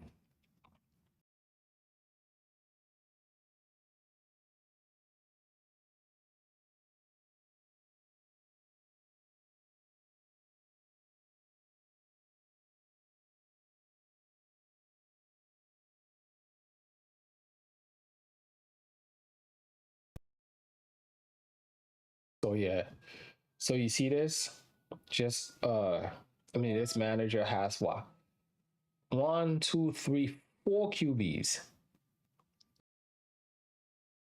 It's like okay, now they are one more roster spots to fill. Debo Samuel, and you still have all that money and you spend it on four QBs. So this manager just cornered the market on all the QBs. Um, can play them all. This is not super flex. And so he's got $1. He's got one player, just one roster spot to fill. And there it goes. His team is full. And he's going to have to drop one player to pick up a defense. So I'm not even rushing it. I'm just going to let him drop one of these QBs. It's going to be a QB he's going to drop, and you can pick him up on waivers. Like I get stacking, picking up players at other positions, but like if it's not a two QB league, why even bother, right?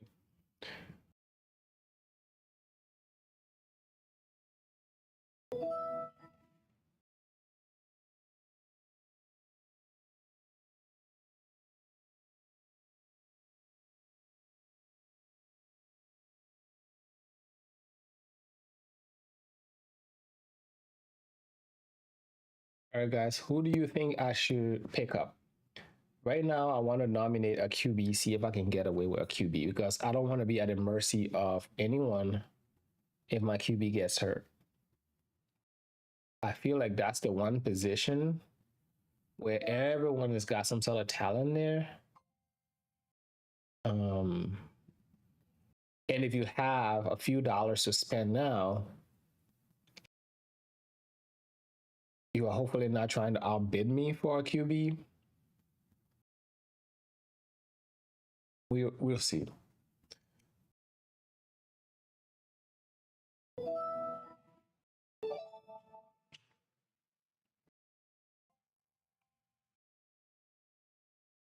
Oh, there we go. Spoke too early. So this guy's got Caleb Williams. He's got Dak Prescott, and he's now bidding on Cam Ward. That's a complete utter misuse of budget. If I had that much money with, again, this is a classic case of don't wait too long. This is what I was talking about earlier. This manager waited way too long. And you can see it in the players he ended up with, right? This is his roster. It's going to be some games he's going to win, but he's got two players to go, two roster spots to go, and he's got $63.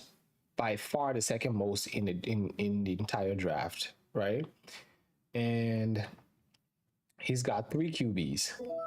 But you're gonna start one of them every week, like the other manager. But that's okay. All I have to do is get Jalen Hurts' backup, right? Or if a QB gets hurt, just pick up that backup. It's not that serious. I'm just trying not to nominate any player I want right now because the chances of someone outbidding me is pretty high. Exactly, case in point.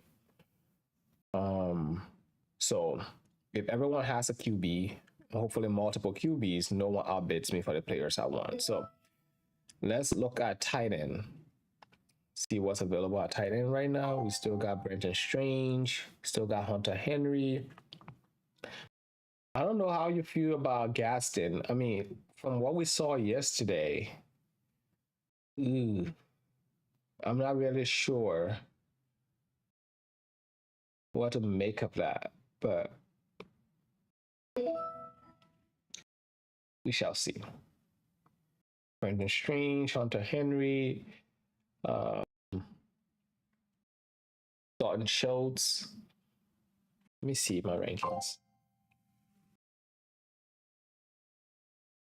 Another thing I want is the defenses, but I know as soon as I nominate one of those top defenses, I'm going to automatically outbid. Let me see here. So we've got the Broncos, we got the Texans, we got the Rams, Seahawks, Vikings, and Eagles as the top before the top six defenses in the league.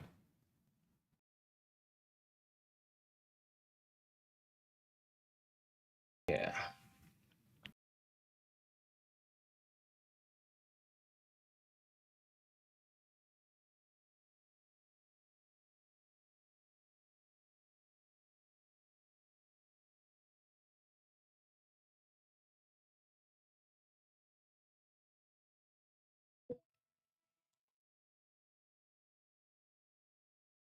All right. So let me see if there's still anyone left. So I mean, Brenton Strange. Let me see, Brenton Strange for tight end. Oh, there it goes. So Brenton Strange, Jake Ferguson, Dalton Kincaid, Juwan Johnson. Everyone else is called Mark Andrews, Dalton Schultz, Cade Otton. See if I do Cade Otton if they let me, or Dalton Schultz and see if they let me. Strangely, Dalton Schultz is ranked closer to Mark Henry.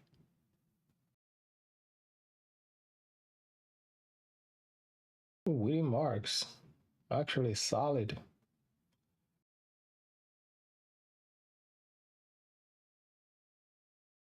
Solid running back depth right there. Yeah, if I had money, I definitely throw it at Woody Marks at $1, $2 at this point. It was like actually like these are the type of players you want late in your draft for $1 or $2 here and there. Uh, but don't build your roster around them because if they just exceed expectations, you are gonna be one lucky manager. If not, you can drop and pick up kicker, defense, or whatever else you find on waivers. I mean, this guy has the most money. I wouldn't even try bidding with him.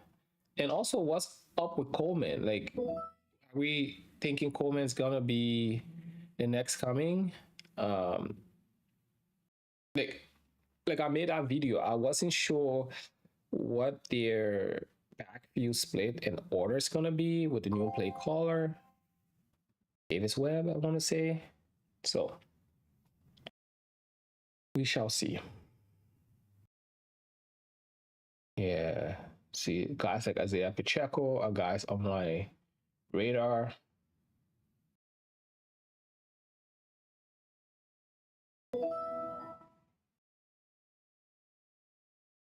At this point, that's all I can get for $1.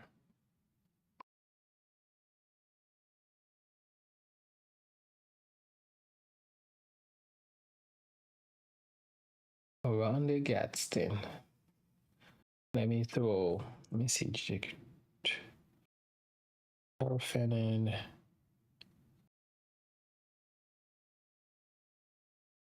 Ferguson, Dalton Schultz. All right, my data said Dalton Schultz, Darren Waller. I can, yeah.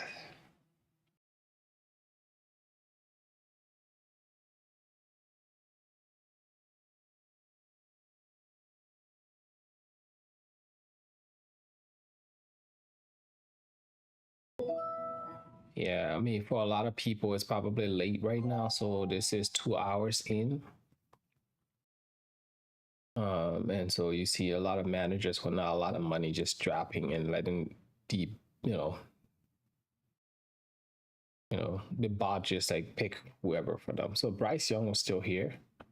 So no one's outbidding for Bryce Young. Mendoza? Nah, I will wait for now.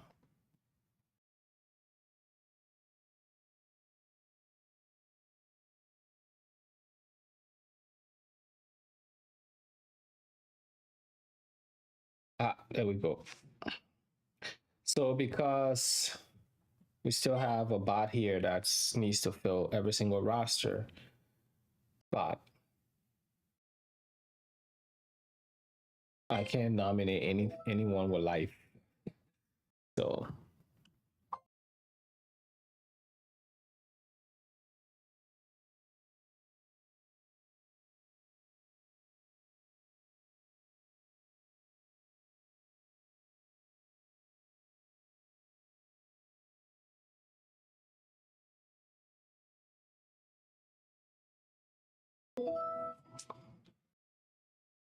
to me, there's still some value here.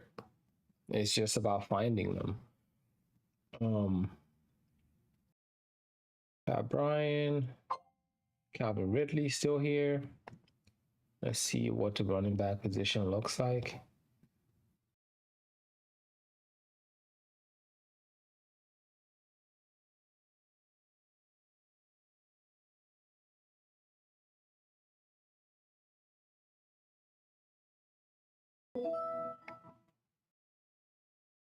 Can do Brilliant Allen as well. But that's it. It thins out pretty fast. Yeah, there we go. So everyone's picking up backups now.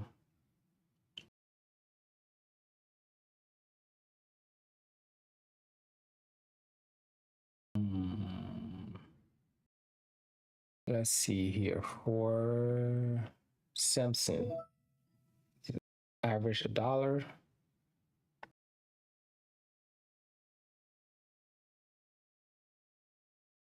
Geez, I could have got him for $1.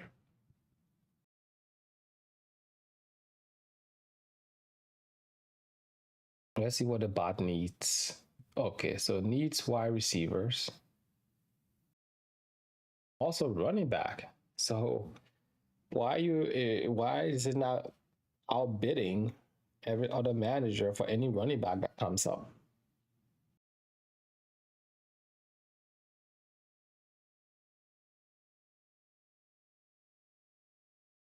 Did this manager just set like a roster of players that they wanted, and this is all they ended up with because there was such an inflation in the draft, or at least as it relates to running back.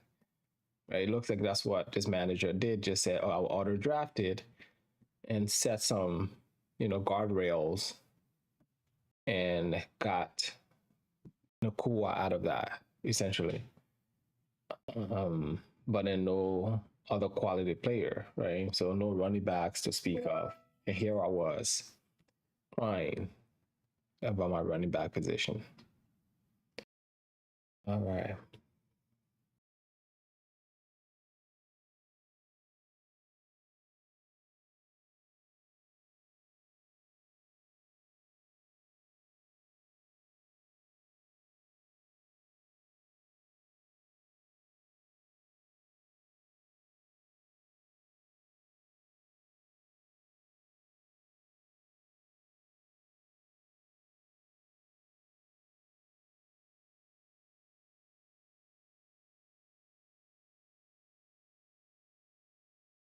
Yeah. So yeah, definitely 2+ hours in. Sometimes it's just a waiting game. I mean, if you spend your money too early, then like me, you are waiting for a lot longer than you want to be at this point. But I'll make do with what I've got. Um,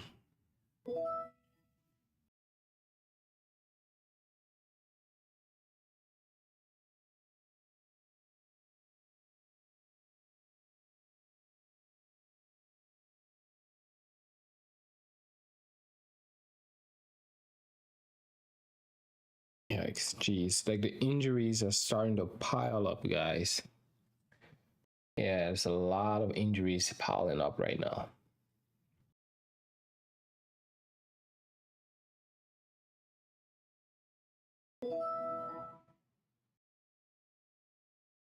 Yeah, you hate to see that. There was an offensive lineman from full lineman from the Cardinals that got hurt, MCL.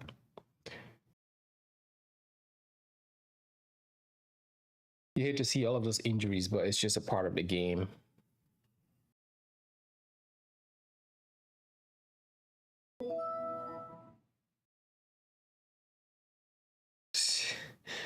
Following the chatter, someone's asking why someone still has $100. I think we are all at their mercy, but again, that manager is not here, so um, it's just a wonky draft.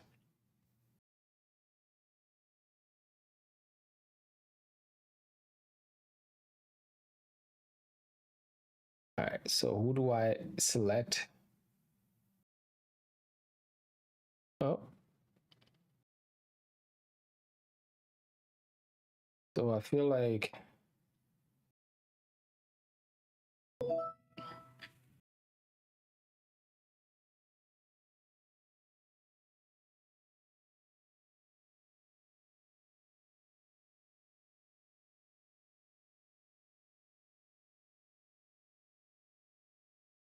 Dylan Simpson gone.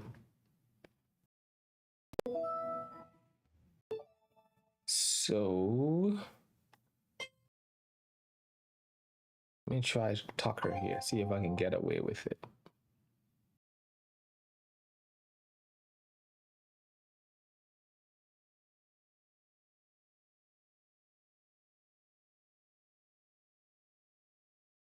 No. Yeah. Okay. Big boys are speaking.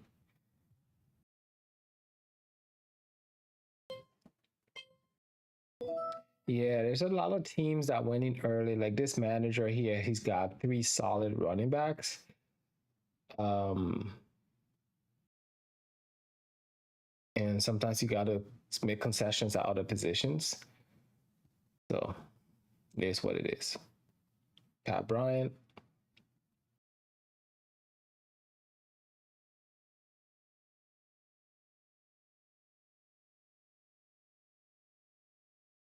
Again, I would have selected him, but again, probably someone outbids me for Pat Bryant. So you can't dwell on every single move you made or didn't make.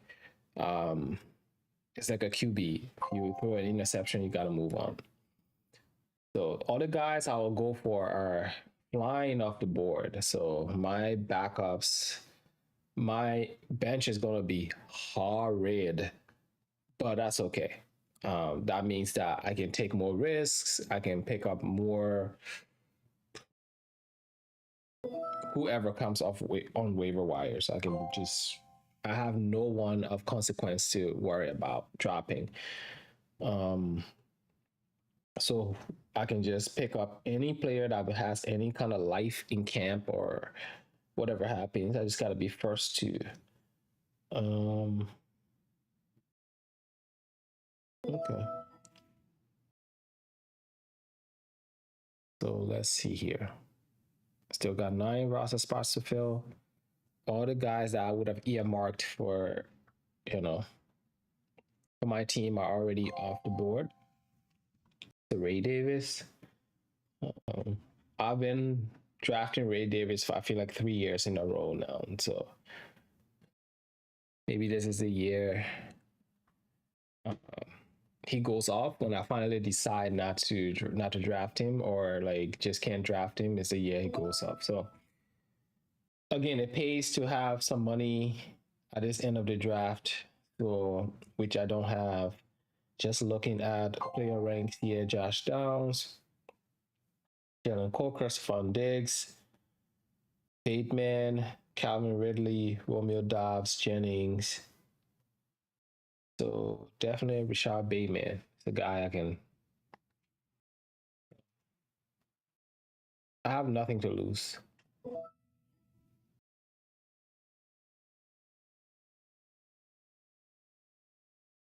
Wicks, guys like these. Wicks. Uh, Malik Washington is still here, right, from Miami. Guys I say I wouldn't draft, or guys I may have to draft. Um, see here. Tank Dell still here. Uh, Kobe Lean still here. Bateman still here. Um,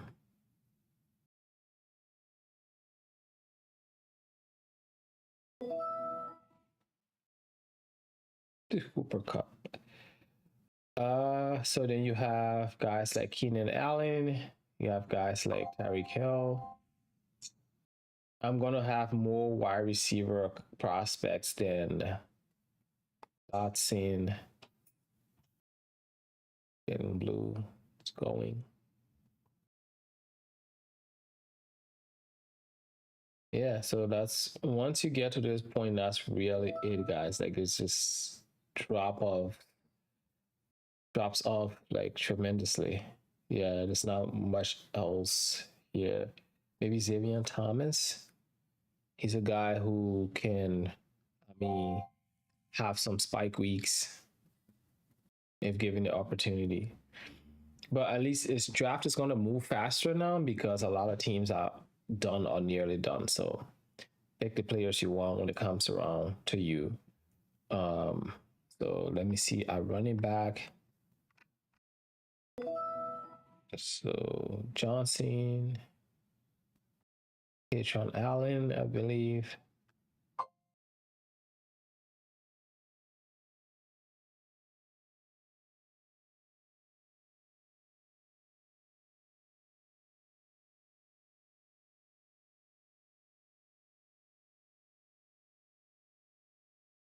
I'm not struggling for wide receivers, so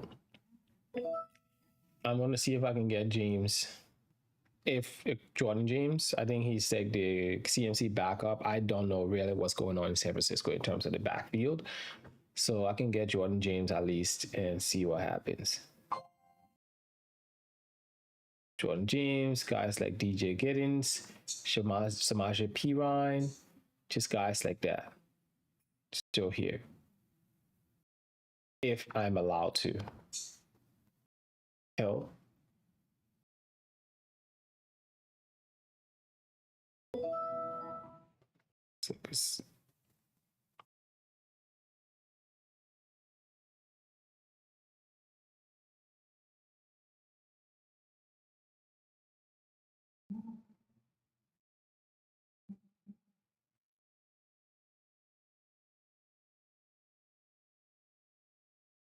There we go. He spent his $2 on Jared Judy. All right, I'm gonna go Samaje Perine. Who's more likely? Maybe I'll go Hill. I'll go Hill. With my luck, I'll probably get outbid as well. Let's see.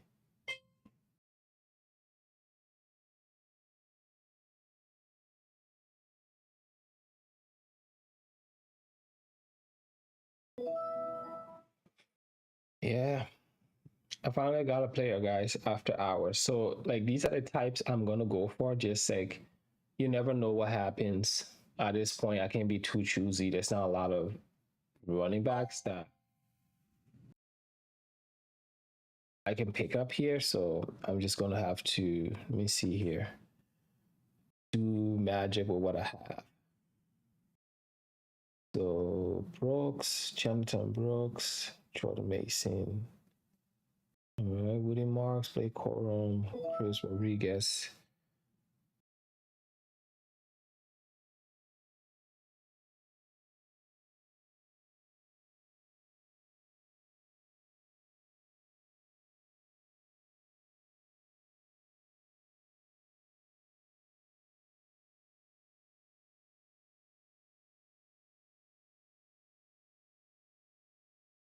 Manny Vidal, Keaton Mitchell,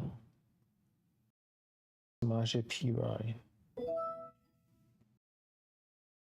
Quinn Allen. Yeah.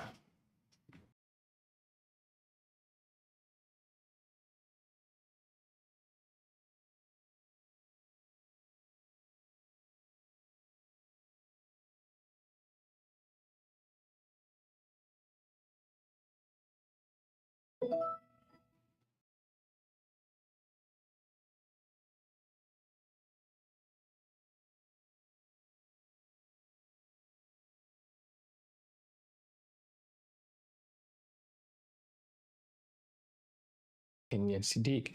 So I was worried about defenses earlier. Let's see who's got. We've got the Texans defense, we got the Broncos defense, we got the Eagles defense here.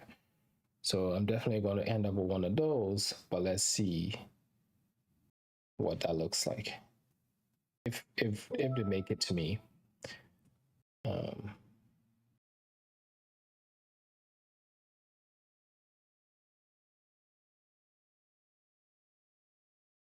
Someone said there's a chance that the Texans defense is just not that good this year. And as far as the Broncos go, it's hard for defenses to repeat year in and year out. So right now, the Broncos are the top defense, followed by Texans. And most teams have already, rosters are already full. So if one of those defenses make it to me, fine. If not, I'll go for Vikings or Eagle. Noel in Houston. Right now, there is, yeah. So I've got a good group of guys here, so I'm not always struggling to find someone to select. So now it is, do I select the defense over the running back position?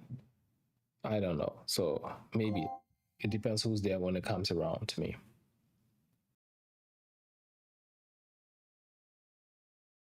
That's the last thing I want to do right now is opportunity cost. It's like select one player or position and get outbid. So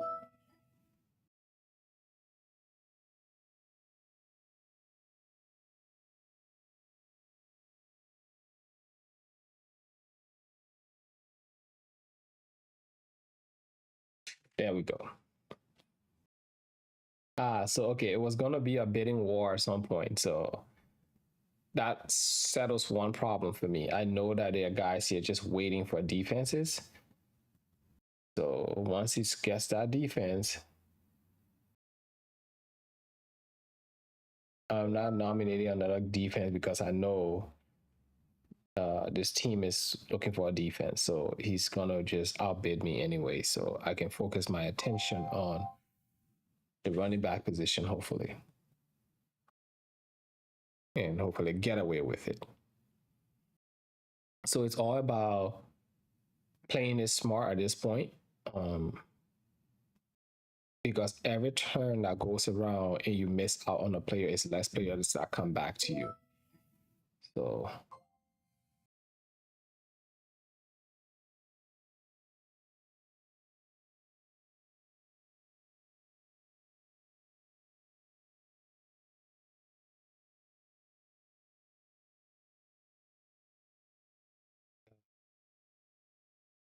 okay, maybe not.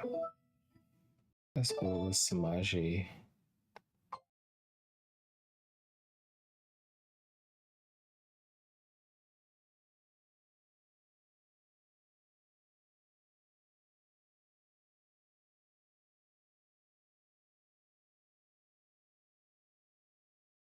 Um,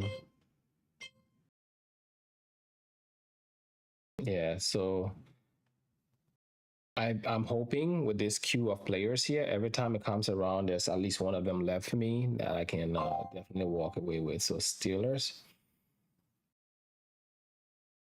because I know this manager is definitely going to go for the Broncos defense. If I had nominated him, he probably outbids me. So let's do the Vikings and the Eagles.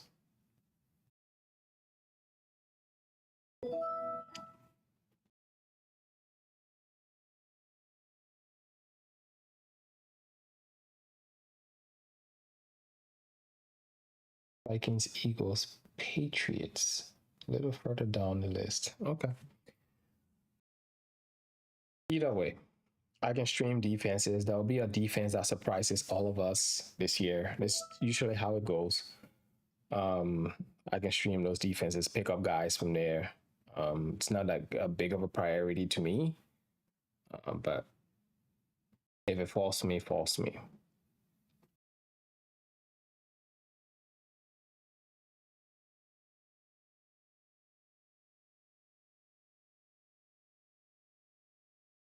Yeah, Mendoza.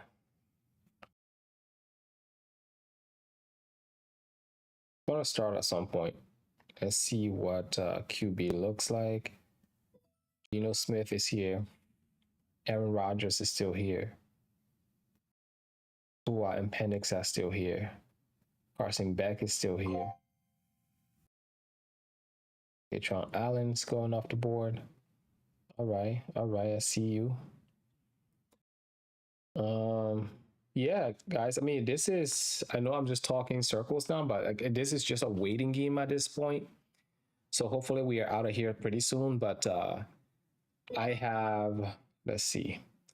I still have a ton of roster spots to fill. 1, 2, 3, 4, 5 spots to fill, and kicker and defense. And I may end up with kicker and defenses. I may not. But right now the priority is just getting some bodies on my bench.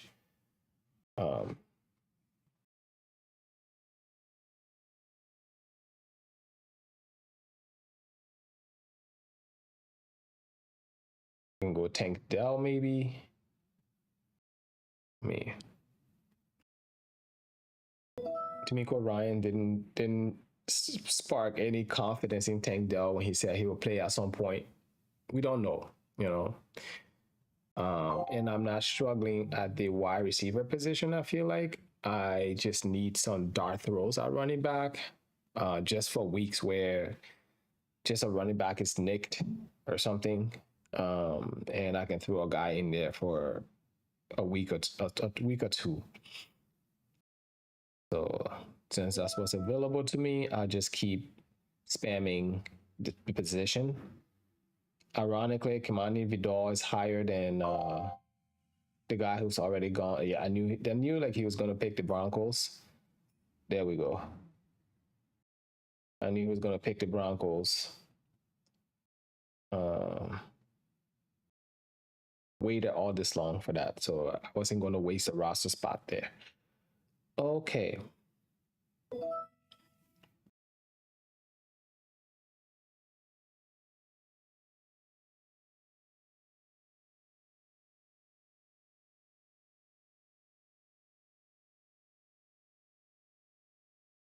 These are some really deep cuts, man. Uh, just no. Yeah, there's no one here, no one else here. Um, is Joe Mixon? Joe Mixon, Eckler. Those guys are here. Remember Madison? Yeah, throw back.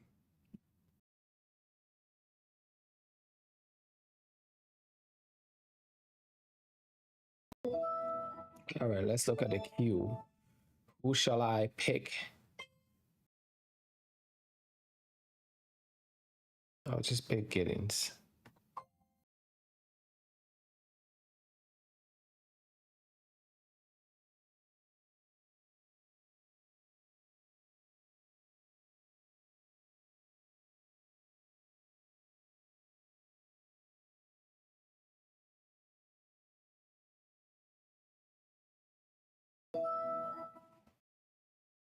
Yeah, at this point, I'm just walking away from the defenses, so to speak. I just want to get some sort of depth on my bench. And if I just pick up a bunch of running back options with one or two wide receivers, I think I'll be good. So just some players. Whoever I can end up with, just end up with them. Bobby Lean is already gone. Yep. So San Francisco depth chart, I really don't know, but someone's gonna emerge from that backfield. Let's see here, and everyone's hurt.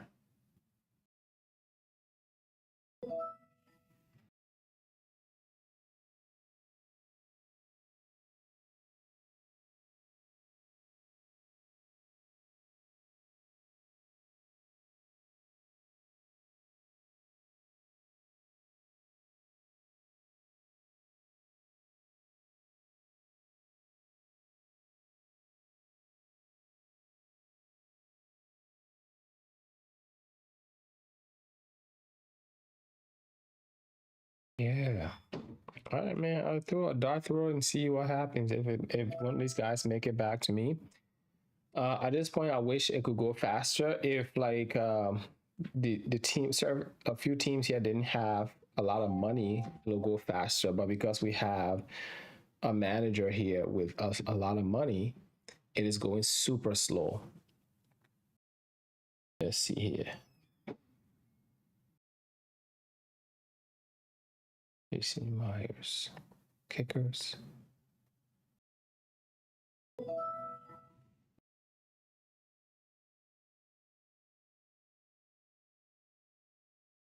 Yeah, it's kickers. I'm not worried about. We're getting there slowly but surely. At this point in the draft, it's just patience. You just wait your turn. because we still have a manager here with a lot of money. And so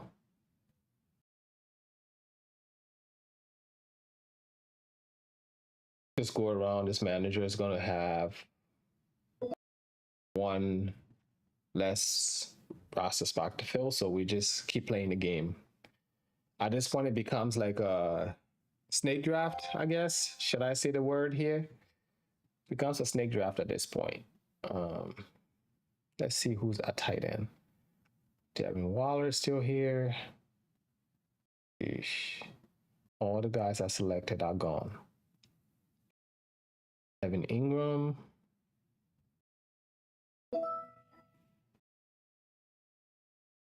Um, yeah. Kid Otten still here. Okay. Then you got guys like Gesicki, Jake Tonjes.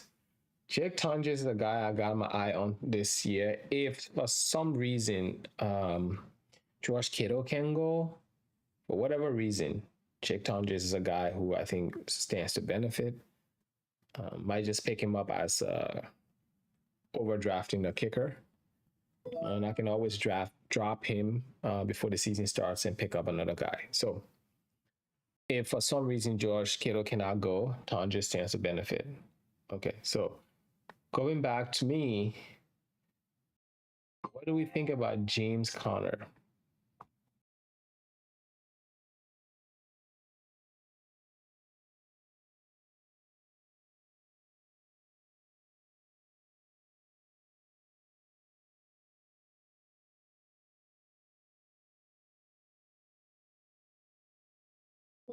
Yeah, that backfield just has a lot of bodies.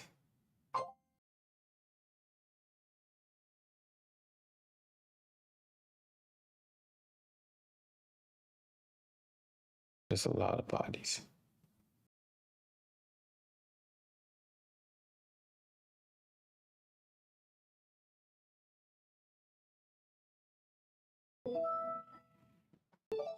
I'm just gonna select this guy.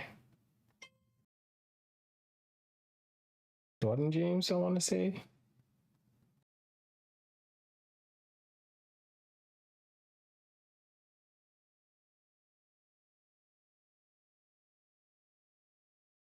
Yeah, I'm just throwing darts at this point. No rhyme or reason. I'm just hoping that some of the guys I'm picking up, this is going with a strategy. You just throw a lot of darts and see if one of these players make it out, and just a player that survives all of this can't really give you some breathing room. So there'll be some managers who, yeah, their team is good, but if one of your players go down, and I know everyone is like kind of sapped up all of the top backups, but guys like Christian McCaffrey, guys like Derrick Henry, guys like Jonathan Taylor, like those high usage backs, you always want to get someone to like back them up. And these are the best I can do right now, given my budget. Obviously, the Eagles are gone. So let's see who else is available since the Eagles are gone. The Vikings are still here, and then the Lions, Chargers, Steelers. Yeah, worst case, I can stream defenses. It's not that serious. But I can just put the Vikings in my queue. Ravens. I think that defense can be, sneakily good. There goes Connor. So if I don't end up with, where are the Ravens? Jeez, below the Bengals and the Bears. Saints, Falcons. Okay. Alrighty. So maybe now I'll start taking, let me see what we have at wide receiver. Jeremy Bernard looked really good. Bateman, haven't heard much. Cooper Cup is still here.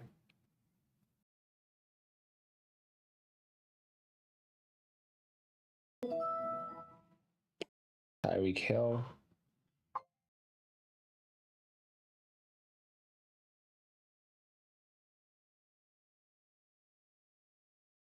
Maybe I'll go Bateman if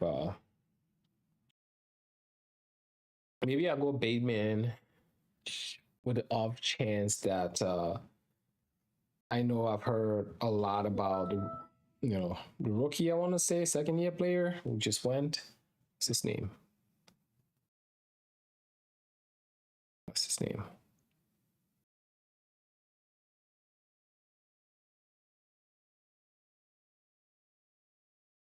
Oh yeah. Yeah. I knew someone would take the other. Jacoby Lane. I've heard a lot about Jacoby Lane, but you never know how these things shake out. So I would take Bateman if he comes around to me, and go from there. Tank Dell's still here, but it's Bateman or Tank Dell. I don't know if Tank Dell is going to be healthy. Bateman, I can see actually participating in 3 wide receiver sets if he actually. I don't know what the situation is, but I can see him just take Bateman. I know Keishan Booty is still here, but at this point.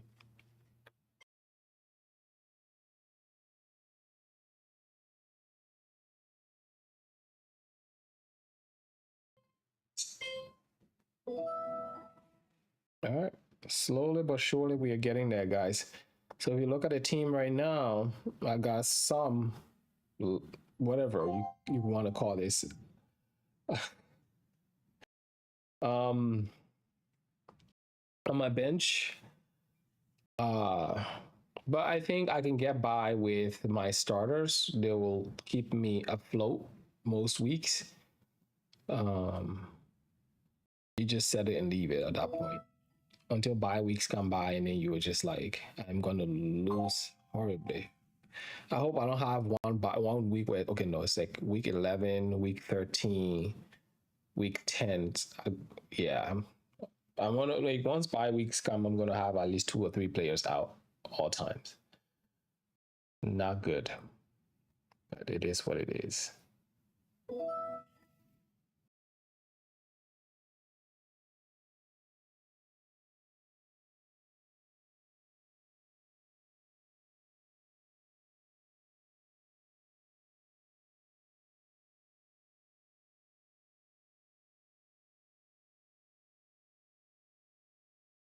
Okay.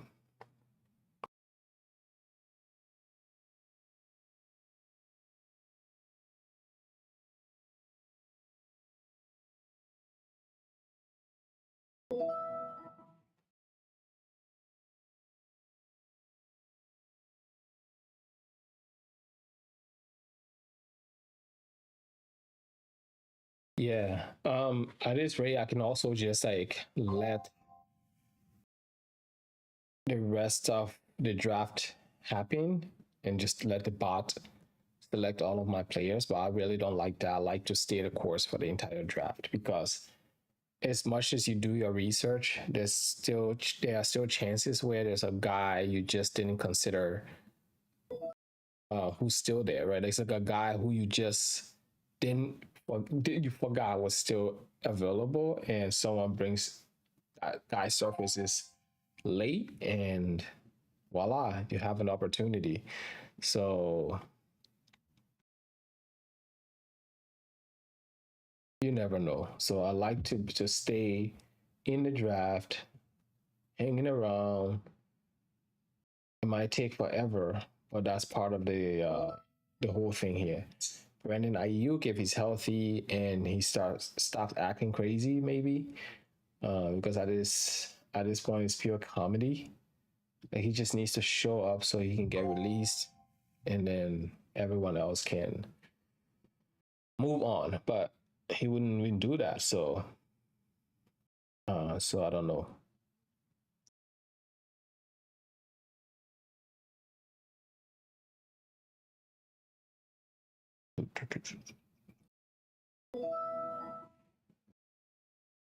Yeah, Cedric Tillman, Sheesh, Hopkins, Cooks.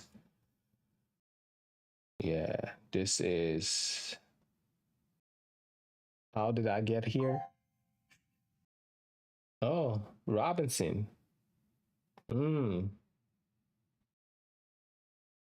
All right, Demarcus Robinson. I'll keep my eye on you.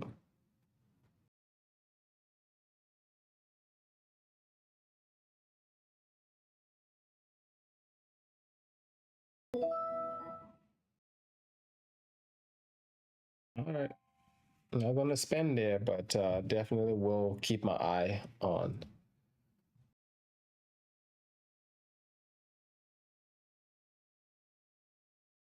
I think I should take Tank Dell, right?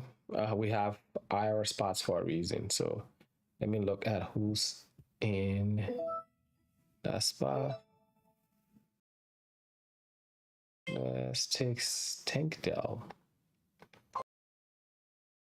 I don't expect Tank Dell to come back and do anything of consequence this year. That injury was just horrible. But we saw when he was on and performing before he got hurt how locked in he was with CJ Stroud. So, and I know they have a lot more depth and quality at wide receiver, but he's still a really talented guy. And if he comes back, you know, you never know what happens. So now I'm getting to the point where it is guys like Joe Mixon, if he's healthy, Tyreek Hill, if he's healthy, Keenan Allen. I really think I don't know what Keenan can provide at this point. Is he still runs a good route. He still runs good routes. Just don't know. Just don't know. I think he doesn't have any speed. He never had speed to begin with, but he was separate. So I just don't know how much he's got left. It's the problem. So I got three players. So what I can do is I can stack rank them like Waller, Tyreek Hill, Mixon. Wait, who just went? McPherson.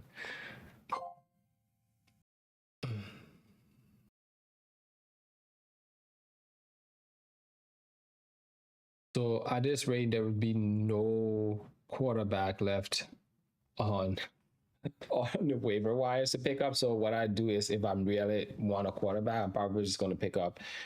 If everyone's afraid of Jalen Hurts this season, pick up his backup. Simple as that. So if you have Jalen Hurts, if something happens, they're not going to go get a whole new QB from outside to learn the system and everything. They're going to like probably just promote someone from within or like just play someone from within and see how they perform for that year. Because if Jalen Hurts doesn't perform like he's supposed to this year, I mean, I don't see this team going anywhere either way. So it is what it is. So let's look at running back. See if there is anyone worth picking up. Najee Harris? Nope. Seth McGowan. Friday 14.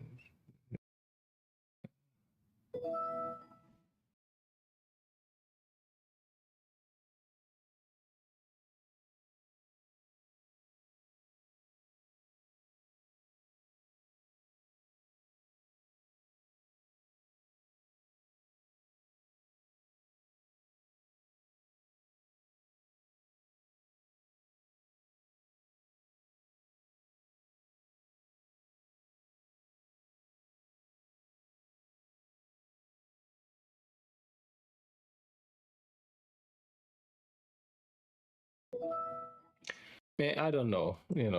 I mean, gone are the days where you clearly had handcuffs and backups to everyone. You had a structure in terms of who backs up who and what the RB pecking order looks like.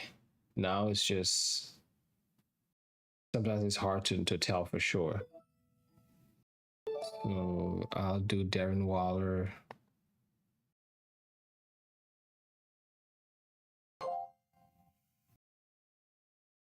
And I got enough dart throws.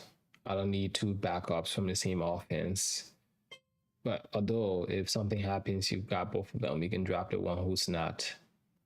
Let's Malik Davis outlook.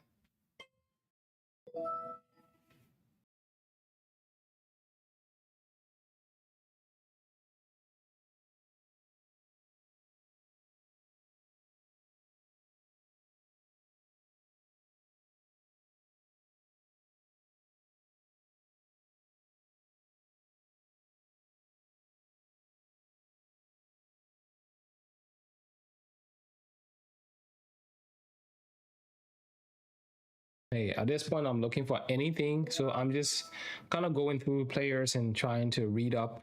And this is also like a research for other drafts because there might be drafts that end up exactly the same way this one did. So,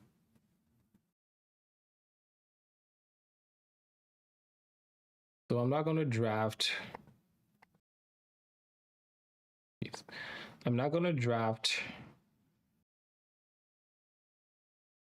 a kicker and defense because there's a chance that I drop some of these guys or they go into my IR spot and then I can pick up a kicker and defense later. Because yeah, the Vikings are gone anyway. So I'm just trying to pick, let me get two more players. And then you can throw some guys in IR and just go from there. I just rate once you miss out on the top on the top 5 6 defenses, just stream the position. And it's hard sometimes. There's just like not a lot of. There are teams that are drafting multiple defenses, so you got to keep that in mind. But there will still be a defense on waiver wire. It might just be a horrible defense, but you never know. And for teams that are drafting multiple defenses, if something happens and it does, like injury occurs or something like that, they can always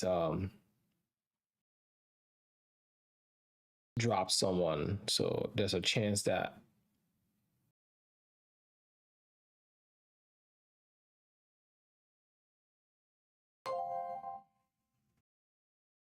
How do we feel about Joe Mixon?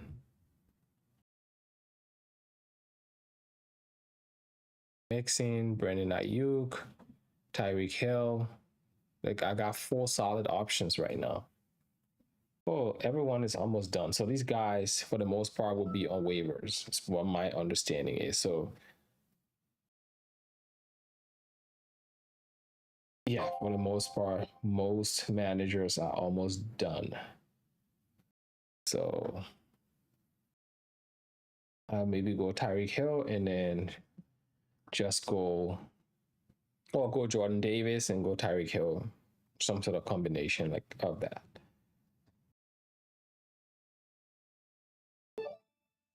Malik Davis rather. I don't know who's the backup in Dallas right now. Right now, I'm just lottery tickets. Like I mentioned earlier, get some lottery tickets. These guys may be third string, fourth string guys, but you never know. Something happens, they can find themselves playing meaningful snaps, and at this rate, I can't be too choosy. So if all else works, I pick up Hill or Mixon or some order of that. And then if all else fails, pick up Ravens defense. So at this rate, I can actually just leave this and kind of log out of here. But this was a really interesting draft, to say the least. I really didn't anticipate the inflation that I saw, but it also preps me for other drafts. Knowing that if I see this type of draft again, I'm ready for it. Because this one actually did shock me a little bit when every player was going for $20 more than their actual value. But that tends to happen. I'm used to maybe $5, $10 over, but it tends to happen. Let's look at the standing. I'm actually at the very bottom now, right? But it's fine. There are teams that picked multiple QBs, and so you see they just have a lot of points from their QB spot, and that pushes a lot of performances up. There are teams that didn't draft any kicker and defenses like me. There's just like a lot of different permutations of teams. So as this goes around, I'll just go through and see if I can just look at each team. So some solid wide receivers here, good enough running back depth, and then just some solid wide receivers here as well. So, and then you got some really good lottery picks and dot throws here for this team. Same here. We have Herbert. We have some good solid wide receivers, and then two solid running backs. And then you just fill the rest out with, whoever you can find. So as you can see here, all of our teams have some level of fault. It's just like, what can you manage the most? No one has like, I think, the perfect team. It's just a mixture of like whatever you can muster up, given just the format and how crazy it was in here. I mean, this person wide receivers are very skeptical, and I'll just do Tyreek Hill. See, and then we have Dobbins, and we have, so this manager has at least 4 solid, in air quotes, running back. And then, yeah.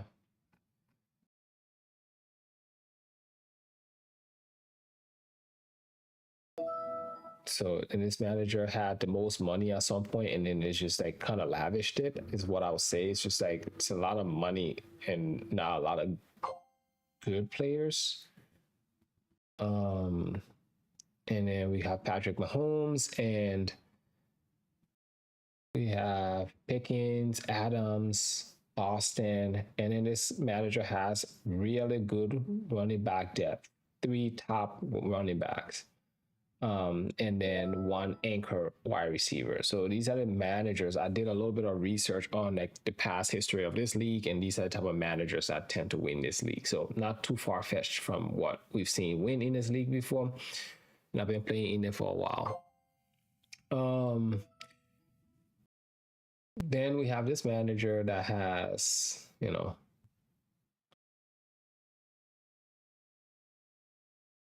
some questionable wide receivers outside of Drake London, and then like, yeah. So I mean, I'm gonna go through this a little faster. This manager has Stroud, really good, solid running back depth. I think this manager might be the one to look out for.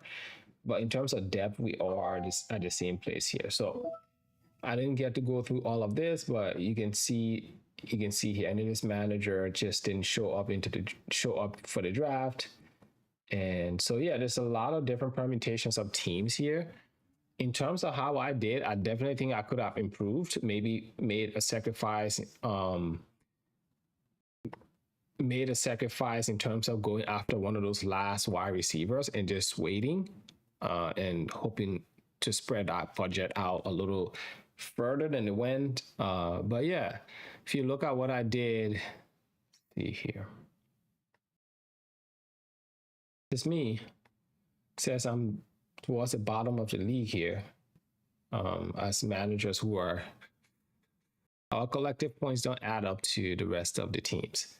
But if you look at what I did here, Hurts, Burden, Flowers, Higgins, and then Judkins, Stevenson, Dallas Goddard, Olave, McMillan, Swift. And then the bench is nothing to speak of.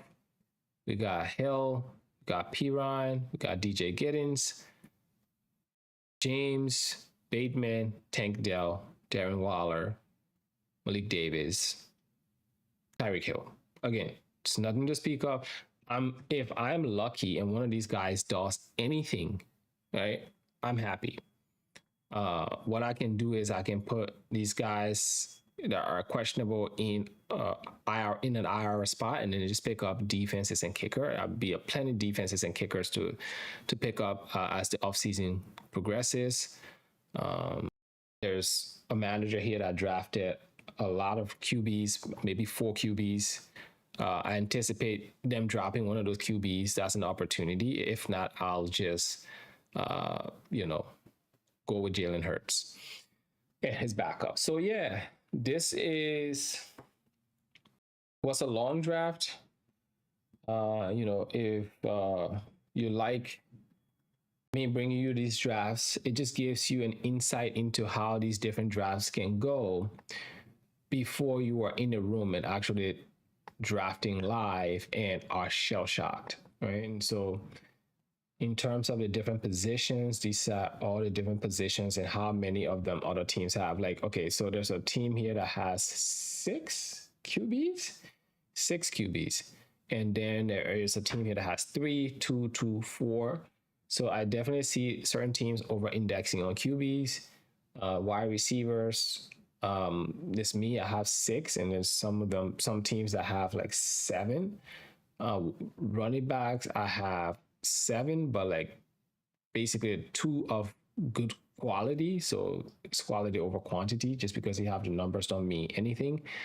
And yeah, so everyone's got some sort of team here, and then there's someone who's picked multiple defenses. Some managers tend to do that. That's okay. You can keep rotating them as bye weeks arrive. So good draft overall. I'm not sweating it. This is one of my $50 leagues, and so all is not lost. But it gives me a lot to learn from. It gives me a lot to ponder. And one thing I will leave you all with is, if you have a big draft coming up and you are not sure, you are not confident in how to navigate that, I would say if there's a smaller league of the same caliber and you were able to find that on the Yahoo public leagues, custom league portal, go ahead, sign up for it, do a draft, do an actual draft, and get involved, get your hands dirty. I'm not going to lie to you. Like, if once you do an actual draft, I feel like all of those neurons are firing. It's just like, oh, like, okay, I know what to expect. If someone throws this at me, I know how to like navigate it. I know how to maneuver my way in the draft. And I think these drafts are they always provide an opportunity for you to learn something and do something different. Again, like, I came in here, I didn't want to end up with all of these wide receivers, but I was forced to. If I had waited any longer, I'll have a lot of running backs, but it's just like second tier running backs, and then not a lot of quality at wide receiver. So I had to pick and choose. I had to say, okay, I'm willing to spend here and forego the depth at running back that I was looking for. You got to be nimble on your feet. All right. So I know it is 3 hours on the dot since I've been doing this, and I know it's a lot of content to go through, but hopefully it has some good things. It has some things that I talked about earlier in other videos that I've actually implemented here. So go through it, see if there's anything that works for you, and go from there. All right. Until next time. Peace.